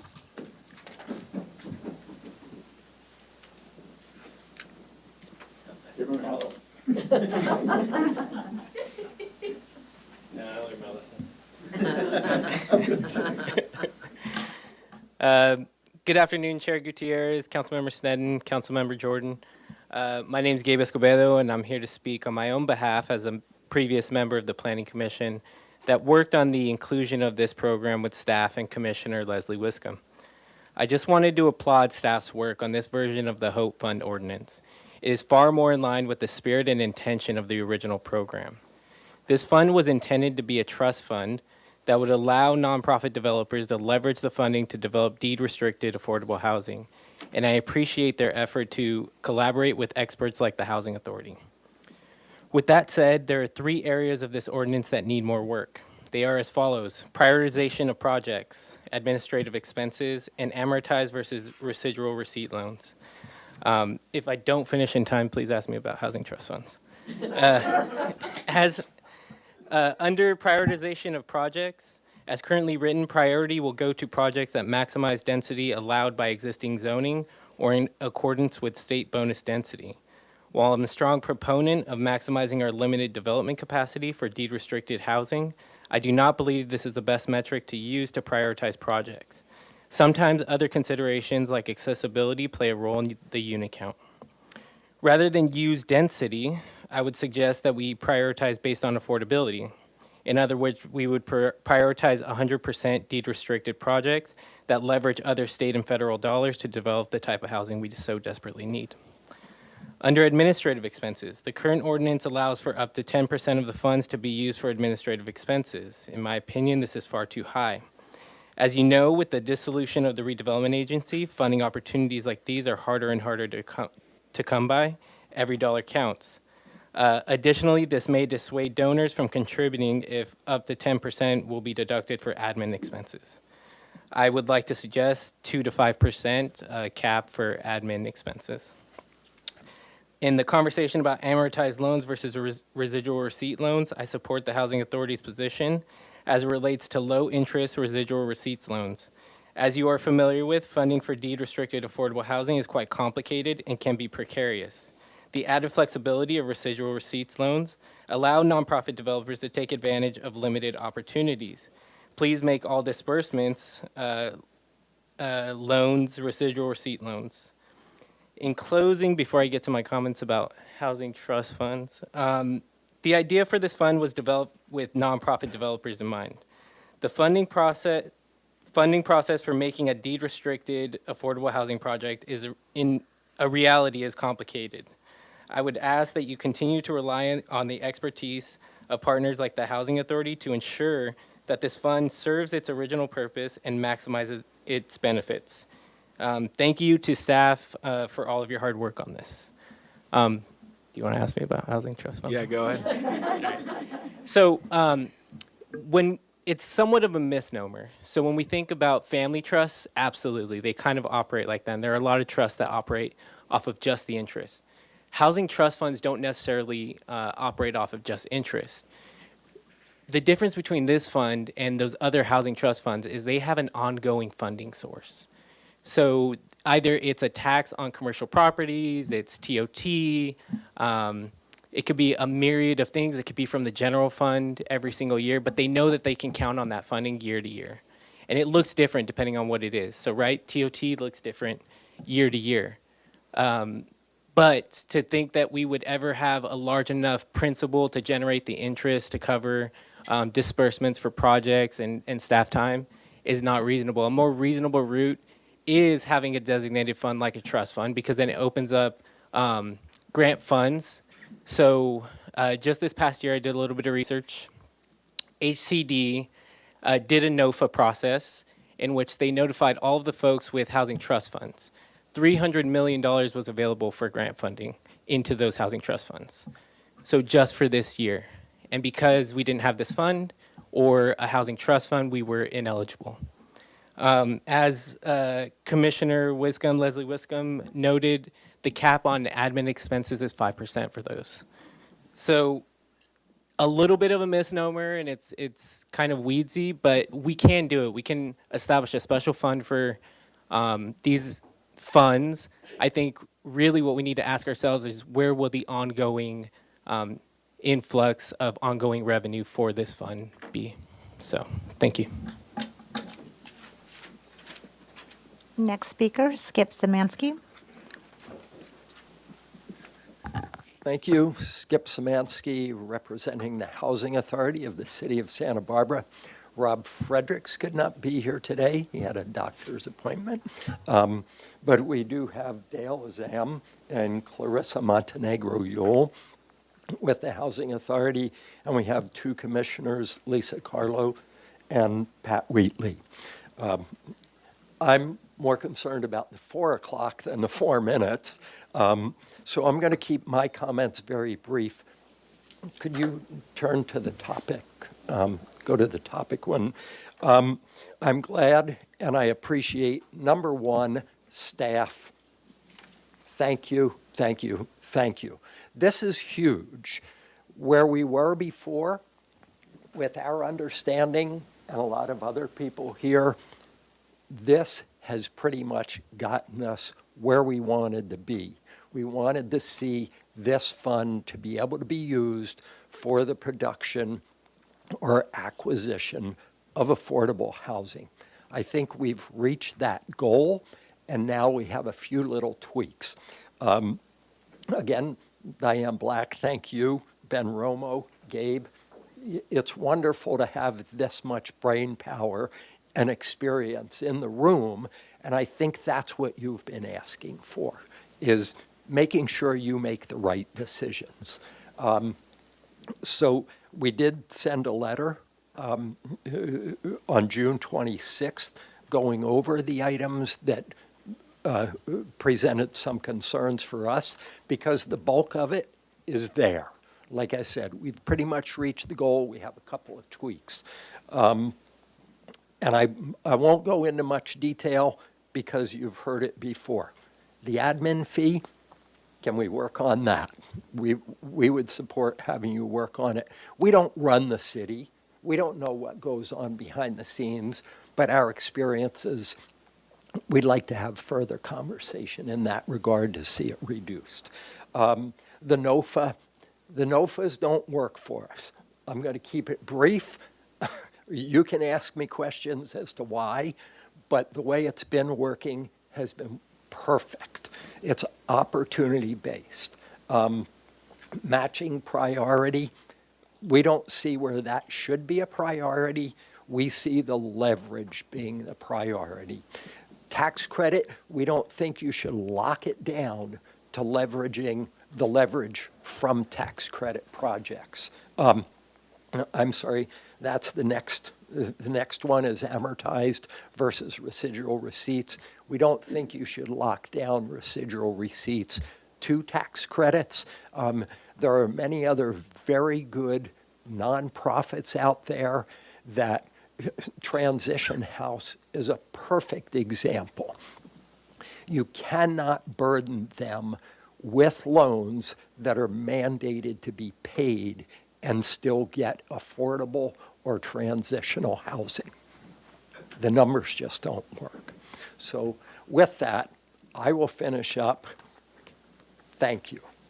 This has been a wonderful experience. Dick Flack said it very well. This is how it should work. With that, I'm open for questions. And also recognizing that we are getting closer to the 4 o'clock, but I'm not sure I understood. I just want to be really, really clear. The residual receipts not locking down by tax credits. Could you phrase it in the what to do as opposed to what not to do? It's my understanding that staff was stating that. Just state it the way you want to state it, if you would. Well, residual receipts, projects can be considered for residual receipts as opposed to an amortized loan. Okay. Most affordable housing projects cannot afford a commercial loan and a city amortized loan on it. Got it. And I think we have it now that we could do residual receipts. Yeah. Yeah. Okay. Thank you. I just might clarify that. I did write it for residual receipts for LIHTC projects. So what Mr. Szymanski is saying is he would like to see it for all projects. The opportunity. Yeah. Thank you. And again, if more questions, we're available. Next speaker, Stanley Zankoff. Hello, everybody. I'm learning so much here very quickly. If you'll bear with me, my thoughts are a little bit all over the place. But my name is Stanley Zankoff. I am here as somebody who cares deeply about this community, but also somebody who interacts quite a bit with tenants through the Santa Barbara Tenants Union. I also wanted to start off by just sharing my gratitude and seeing how much work has gone into this. I know it's just a little bit of a ton of work, and including a lot of responsiveness that we've seen from the first draft of this. I think it's going in a totally positive direction, especially with the 100% income restricted affordable, both new and rehab buildings. The 90-year covenant, I think, is really, really important. I know there's some kind of pros and cons of that specific number, but I think the more we can keep housing affordable in perpetuity, the better. I had some concerns, just to echo Ben Romo's concern about the 160% AMI. That does seem really high when you look at what rental rates are right now for a studio and a one-bedroom versus who this would support. So I hope that there's some more discussion around how to prioritize lower percentages for who's eligible. I also want to echo a question from Dick Flax. I also am not very familiar with what the programmatic side of it means and would love to learn more. I think, and then the concern around staffing. I used to work in philanthropy. Only the staff who carry out the work really understand what the administrative costs that go into it, but I really hope that there's more conversation so that we're not making ourselves ineligible for leveraging dollars, including the grants that might be available. I also had a few just questions. I wonder if the city has explored setting aside some of the reserves, not just the surplus, to invest it in more affordable housing financing or financing. I believe other cities have done this. I'm not 100% sure if the city of Ventura might be one, but just looking at that might help make this fund more successful. I'm also wondering if there's still a consideration as part of the program bit of it in paying for first and last month's rent for renters. While those upfront costs for renters can be really prohibitive for folks, and some of these upfront costs that renters are expected to pay, first, last, deposit, can be really limiting. I don't think that that's actually a good solution for these funds personally. I know that at the state level there's pending legislation to limit how much a landlord can ask for upfront to 1 month, and I think that looking at the regulatory framework outside of the scope of this could help make this more effective. And I'm excited about the city looking into ways to make this fund get a regular funding stream, like increasing the TOT, maybe looking at the county level potentially, or at the city level, looking at a wealth transfer tax the way that LA did, even though that's being litigated in the courts in some ways, but that could provide a regular source of income once property is above a certain value or sold. And then I also, the success of the Hope Fund is really going to be contingent on a bunch of other things, right? So I think having something like a rental registry, like rent stabilization, like a higher inclusionary zone, those are going to allow these dollars to go so much further. So I think work on the housing landscape outside of the scope of this is absolutely going to help make it more effective. So thank you so much for all your work on this. I think this is really exciting to be here for this. And our final speaker will be Jessica Wishan.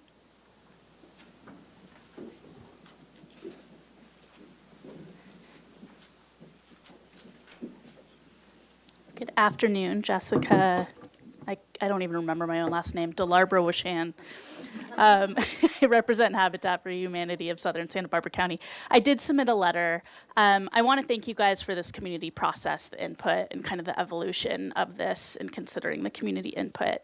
Habitat is very unique, and we fill a niche in the community. I also want to make sure that when we consider a fund like this, that there's an openness for an organization like ours to apply.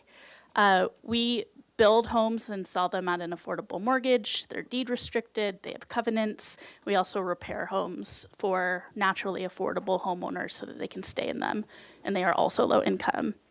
One of the largest challenges is how to build affordable housing, and especially homeownership housing. That funding for us is even more challenging. So If you're building rental housing, you have opportunities like Project Home Key, low-income housing tax credits. Habitat does not, making a source of funding like this ever more valuable to us. I also want to say that with the niche housing that we do provide, based on HCD data, the last affordable home ownership unit in the city of Santa Barbara was in 2018. So we are most hopeful you can really look at our model as something to continue to invest in, especially when there aren't other funds available to do so. We're proud that we leverage our funds through gifts of real property, sweat equity, private donations, and other government sources, but only when applicable. We really want to believe, sorry, let me restate that. We believe in income-restricted housing where the needs are the greatest. The people who are the lowest income are disproportionately impacted, and that's where our focus as an organization is. So we really would like to see no more than 100% of the AMI being benefited in this program. Perpetuity of the funds. So this is one that's very specific to our model, and I kind of encompass this as funding type, grant versus loan. We're still mourning the loss of the redevelopment agency fund going away. I can't say the word, right? That was a key source of funding for Habitat. We actually have several kind of loans with you, but they were forgivable. And we wanted to make sure that this could echo the same type of loan you've given in the past. I have those resources on file if you would like them, but it would go, well, yeah, I'll email, that's better for email, right? Something like that. And then I also just wanted to say our home preservation and owner-occupied repair program is extremely important, and we're grateful that you've included that in the language here and hope you continue to do so. So thank you very much. Questions, comments? All right. I think we're good. That was our last speaker, Madam Clerk. Yes, Chair Gutierrez. Okay. Now I'd like to open it to my colleagues for direction for city staff. Okay, first, I'll, Ms. I'll, Sneddon. I'll start, and I don't know if we're going to be ready for direction to staff because this actually raised a lot more questions for me than I thought it would. I think we're all in agreement that housing is a necessary human right, and that is sort of the foundation for what we're doing here. To specifics, it was really spectacular the moment when from the dais this fund was proposed. And what really grabbed me about it, even though I knew nothing about it before the second it was announced, was the word trust fund. And without really even understanding what that means, and I still don't fully understand what it means, it has the word trust in it.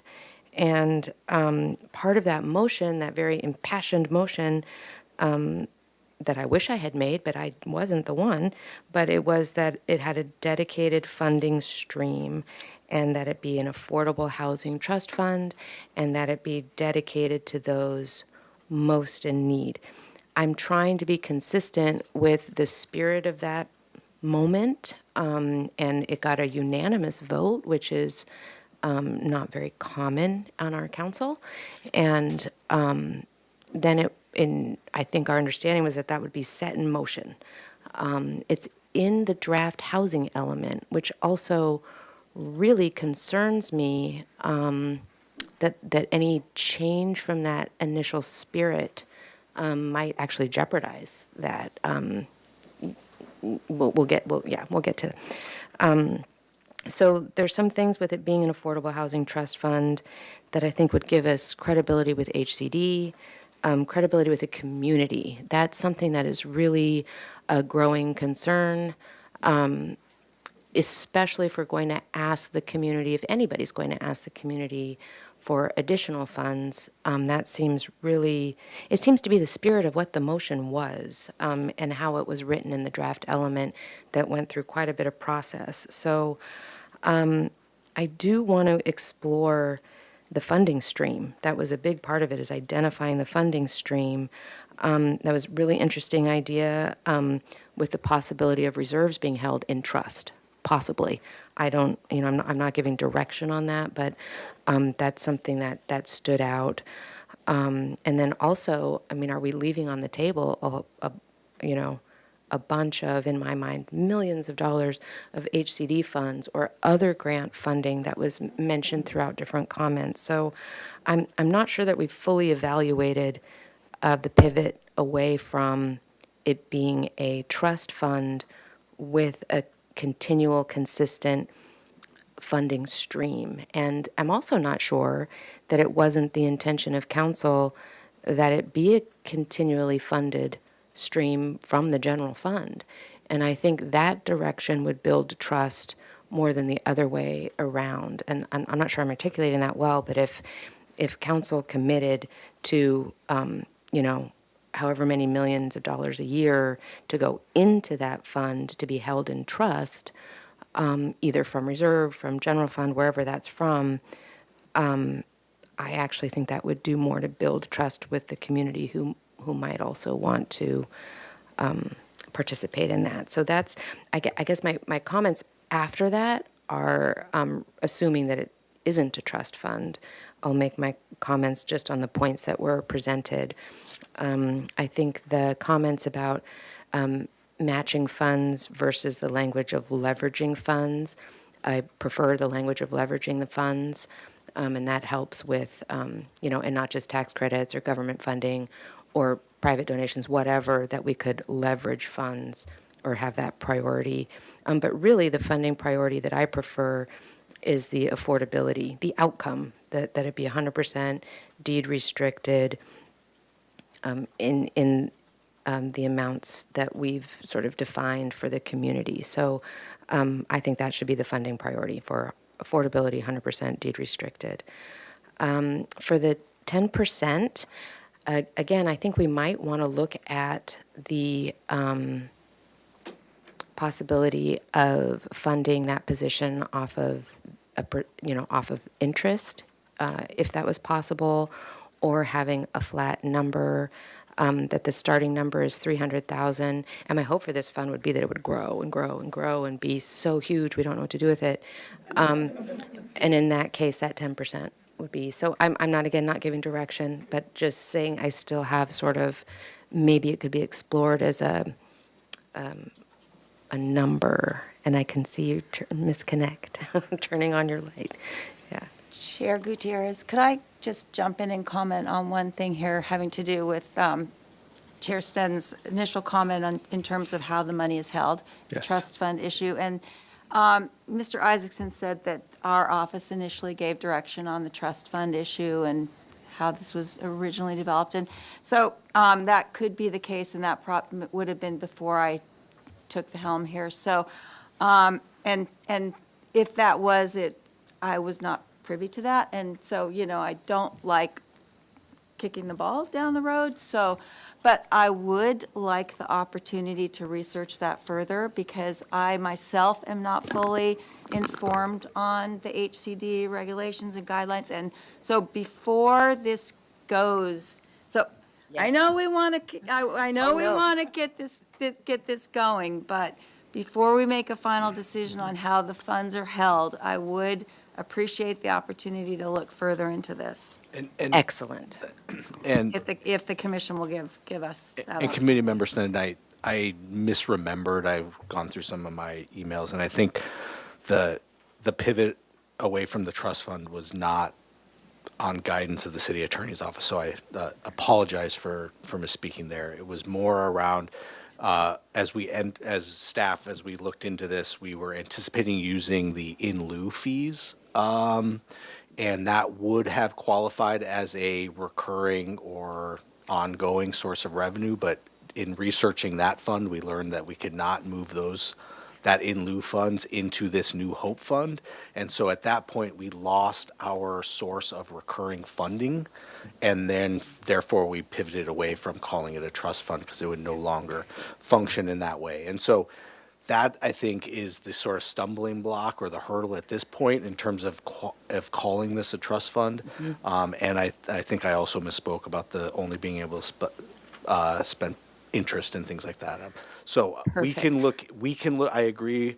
We will look into this and see how to align what we've worked on so far to this idea of a trust fund as it was brought up in the context of the housing element, and see if we can make those things align moving forward. Fantastic. I will then focus my comments on that, because that's actually exactly what I would hope, that we would have more research and that there'd be the will to do that, and that it be in line with what that motion was. And very specifically, it said Affordable Housing Trust Fund with a consistent stream of funding identified. So one stream of funding fell through, but maybe there are other things to think about.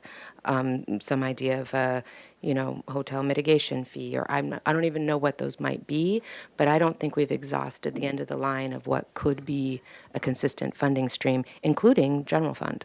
I think that's a possibility, or reserves in trust, or, certainly people have mentioned ballot measures. I don't know. But I think exploring this as a true trust fund would be my preference. My preference is to definitely take the latitude and time to explore that, define that, and see what that is.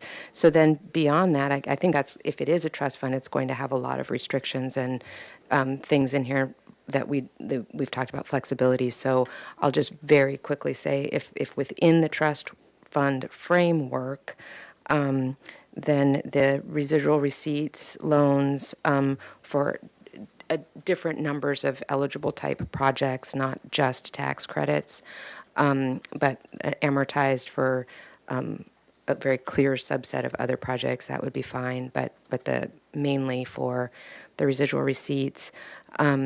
And I have here, let's make it really clear that our housing element is this intended fund. And I think renaming it and not calling it a trust fund, and it kind of confuses that in a way that I'm not very comfortable with. So all the things I have here have to do with that, making it really clear where future funding streams might come from and where they might go. I'm not wanting to consider land banking outside the city. I think we have enough need right here in the city. If it could be applied to adaptive reuse projects, I think that's excellent. Again, the wording of leveraging as opposed to matching. The up to 160%, I was happy it came down from 200% down to 160%. If it came down even lower and that made us more able to leverage funding, I'd be happy with it to come lower too. I agree that these funds should go to where they're most needed in the community. I keep writing over and over here, trust fund, on all the notes. So I think that sums up the main points. Local preference, yes, and that again in capital letters, we need a continual, consistent funding source. So I would. Yeah, I think those are my main points.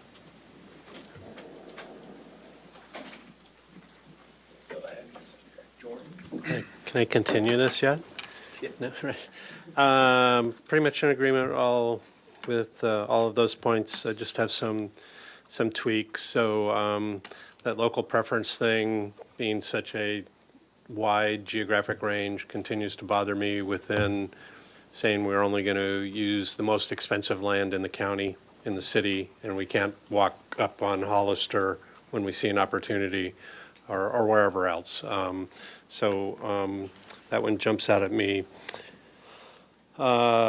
Gabe, I'm taking back every project you ever approved that was tall and dense. To me, what's my little thing I wrote down? To me, the goal is to maximize the units per dollar spent in specific income categories. Now, I get there are nuances to that on the when and where sometime, but there are so many opportunities in the last decade for me that I've watched be wasted by design review in places that are zoned for higher, zoned for denser, are in the middle of a walkable city with transit right there and close to jobs.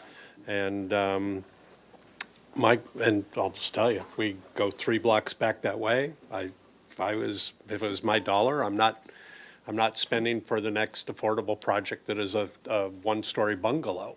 So they look really nice, but there's so much wasted opportunity there and so where that opportunity is, if it's zoned for 4 stories and it's 1 story there now and maybe 2 is the answer or 3, whatever, that's a discussion to have. But to me, the catching back up is going to be painful for some people in some neighborhoods. There is no way around that, okay? So you want to come over to my side of the hill, come on over to my side of the hill. I'll find you some parking lots, and we'll talk about them. But it's just, I am so reluctant to not include, maybe it's a matrix so that you're grading these things and you build in the nuances that you're scared of with accessibility or location or look and feel, but you give points for higher density and take away points for other things. But I just have watched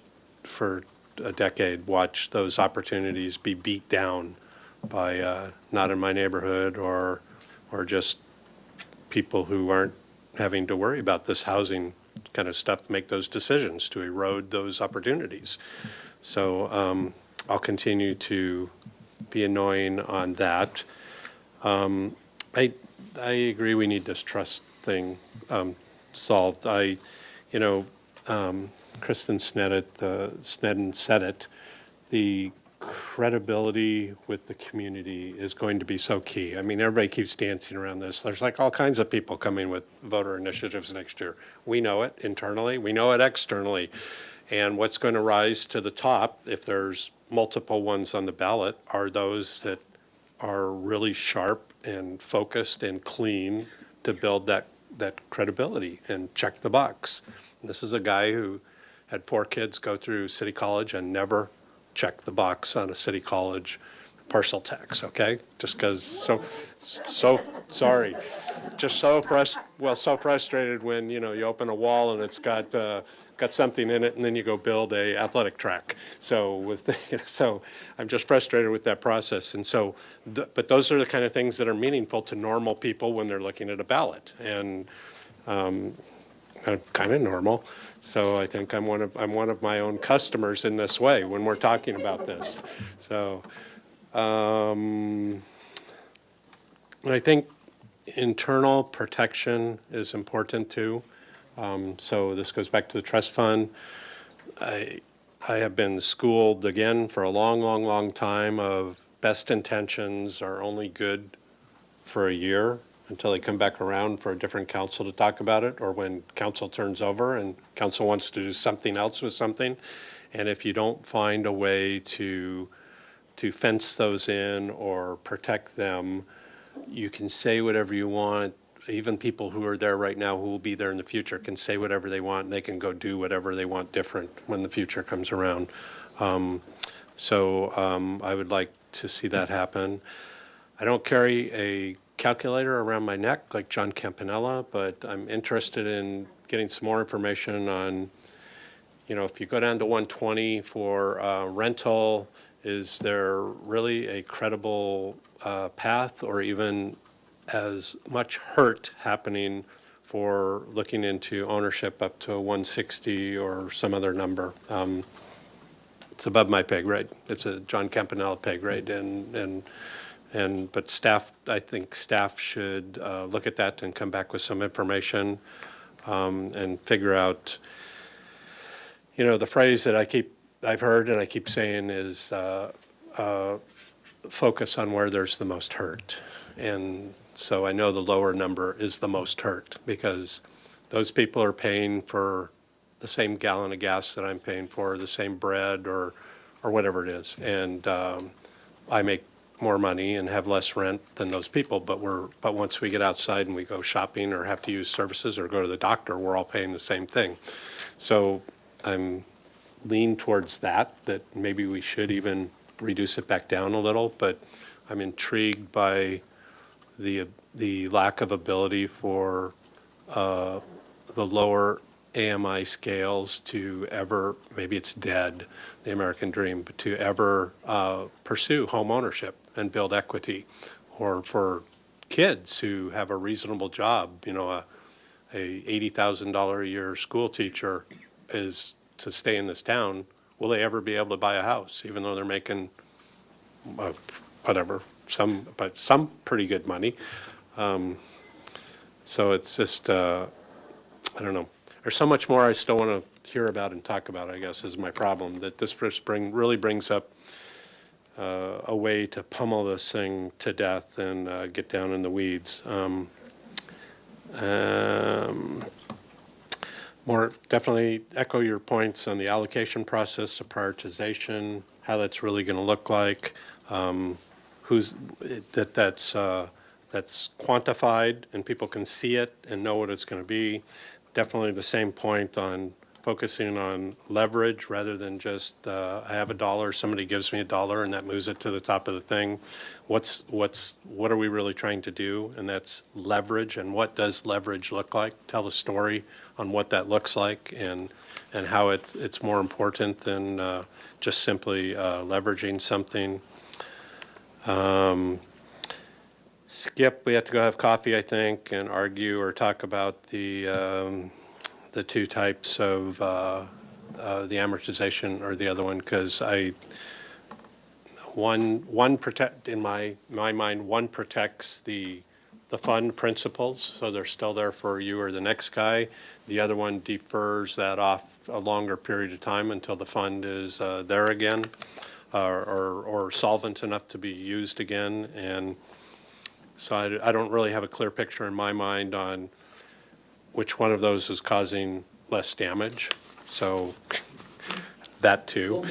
Yeah, okay. And I think staff needs to come back with a narrative and a story on programmatic. I mean, to me, that means the work we did right during the pandemic with the United Way.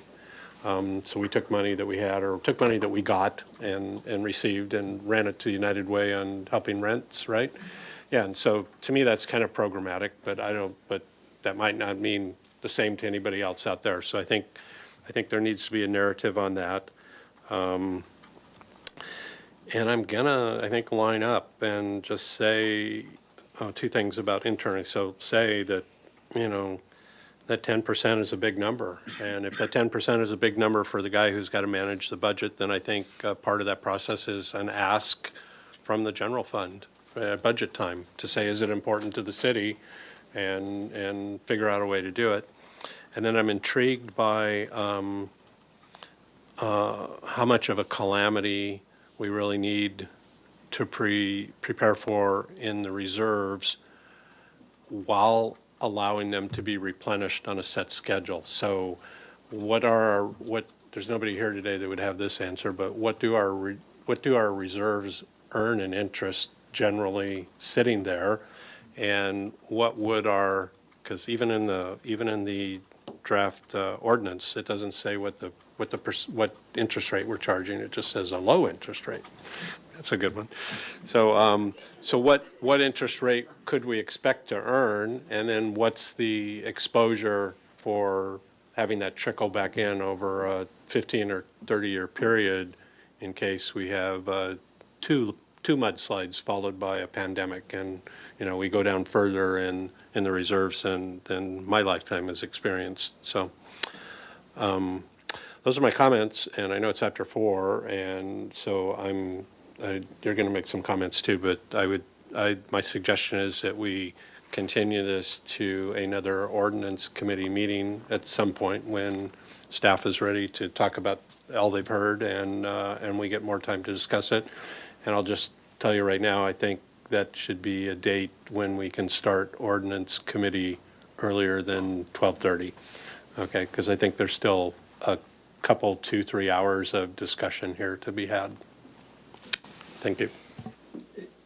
If I could, Committee Member Jordan, would you envision continuing to another setting similar to the one we've had today, this format of meeting, to sort of continue today's conversations. I'll that give you we're my envisioning. 2 cents is, I don't like continuing and then having to go through public comment again, but I know everybody's kind of heard our comments and then they can email us. So I'm really, my strategy in continuing is that we don't have to have public comment again and we can actually get to discussion and working. So, Well, it's not a public comment as if it's a date certain continuance. I mean, gotta have it's a that date. special meeting. If we continue to a special meeting, you know, we can still have public comment. whatever Yeah. works. We I- end up having the same people come and comment again Do- and say the same things just to drum it into us, and I'd like to have lots of time. You have to have public comment no matter what, Really? so. It's like yeah. government. Sorry. I said I'm channeling my inner Randy Rouse right now, okay? Exactly. So that's what I'm doing. So- Yeah, okay, so whatever works, yep. But, and it would be better not to make it a date certain because we've got some work cut out for us, so. All right. You good? All right, thank you. I concur with my 2 colleagues here on the points that they made, and I'm sure staff was listening to public comment, and you can, from my perspective, feel free to research anything that we didn't say that you heard public comments on, because I felt like it was all valuable. I too believe that housing is a human right, and I also believe that we are in a serious crisis and emergency when it comes to housing. And therefore, I believe that we as elected officials with governmental bodies should be able to explore every avenue we have to be able to acquire funding and property to address that crisis. So I'm kind of hung up on the whole land banking element of this. And I'd like staff to explore, the possibility of exploring what properties we do own, what we could potentially build on or sell in order to fund this Hope Fund. Also, what legal powers we have when it comes to eminent domain or acquiring properties that are abandoned, dilapidated, used for illegal purposes like STRs or what have you. Just throwing out ideas, this is the purpose of the workshop. No one get upset. This is the opportunity to kind of spitball ideas and then people tell me to reel it back. So I just want to make sure that we explore every avenue that we could potentially have.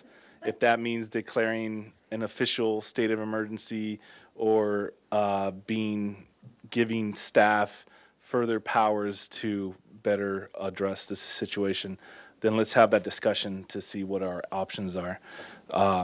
So yeah, that's basically all I have, other than thank you for everyone that's showed up today, that commented, that's written us, and please continue to be vocal and help us make this a reality. So you'll need a real motion to continue this to another date. Is that just sufficient? Yeah. Second. So I'll make that motion. Okay. Sorry, you were going to say something. Madam Clerk, did you hear the motion made? Ms. Sneddon? A motion moved by Councilmember Jordan, seconded by Councilmember Sneddon to move this meeting to a future date and work on the items that have been discussed throughout this meeting. Okay, may we have a vote? Councilmember Jordan? Yes. Councilmember Sneddon? Yes. Chair Gutierrez? Aye. Thank you. All right, that passes unanimously, and I adjourn this meeting. Thank you very much.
Was there any, I do have one, was there any conversation about being able to save the coast live oak, or was that just really badly in terms of the sight line?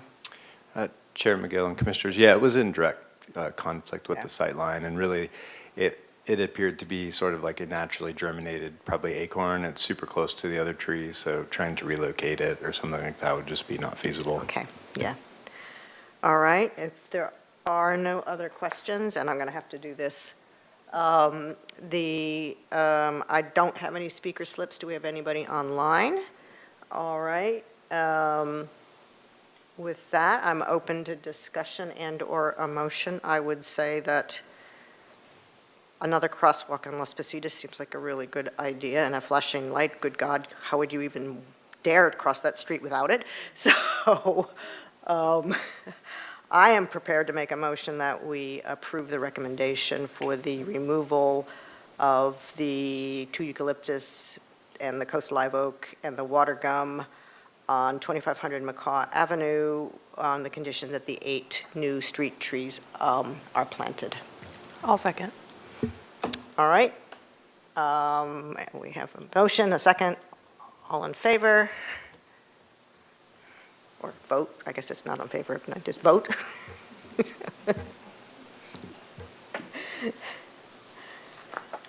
Okay, great. Thank you very much. Lucinda Lane. Chair McGill and Commissioners, the next item is the request to remove 3 Aleppo pines. These are all street trees, also planted in the public right-of-way at 3230 Lucinda Lane. There were a few different reasons listed on the application for removal. A lot of it had to do with debris, some hardscape damage, and then specifically the tree closest to the mailbox. The applicant stated had a really pronounced lean. There was some concerns with fire as a result of the debris as well. The committee looked at the trees. They noted they were all in, say good shape overall, so to fair to good shape. The tree closest to the driveway did have some very subtle, like browning of the tips, and there was general consensus that probably was indicative of some fungal activity that we see pretty common on pines all throughout town. It wasn't present on the other 2, and then if you're able to make a site visit, there's actually a really large, very healthy Aleppo pine directly adjacent to the one that was leaning closest to the driveway as well.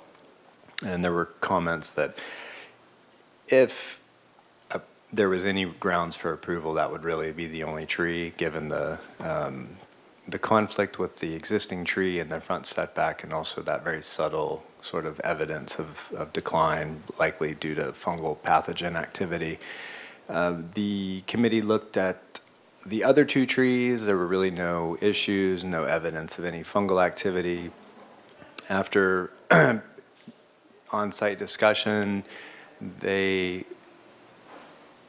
agreed that given the size and health of the tree and the front setback and the conflict with the tree that had, again, some subtle evidence of decline and its pronounced lean, to recommend approval of that tree, so the tree closest to the driveway, the leaning tree, and denial of the other 2 street trees at 3230 Lucinda Lane. Okay. Thank you. Does anybody have any questions? Yeah, I do. So I did have a clarification, because when it said the tree closest to the driveway, there are 2 of them that are pretty much equidistant to the driveway, which is like right on it. So I was thinking it was the one leaning, but so it is the one leaning that's recommended for approval. Okay. That fungal infection, is it contagious to, oh, it's working great. Is it contagious to the nearby trees? I mean, is this something that next year the same thing's going to be showing up? Chair McGill and Commissioners, it's likely that would be the case. I think when you look at sort of staff's perspective managing, 36,000 trees, that's not something that we would necessarily take action on, but I think it is a concern, and that I think certainly played a factor into the committee's recommendation to go ahead and approve the removal. If the homeowner was really motivated to take that specific tree out, that was a big factor in the decision-making, was to try to preserve the other 3 trees that are on site. Okay, great. Thank you very much. Commissioner Chang. So to be clear, the one with the issues is the one closest, as the one that it was called out by the homeowner as causing sidewalk and driveway damage? Chair McGill and Commissioner Chang, that is correct.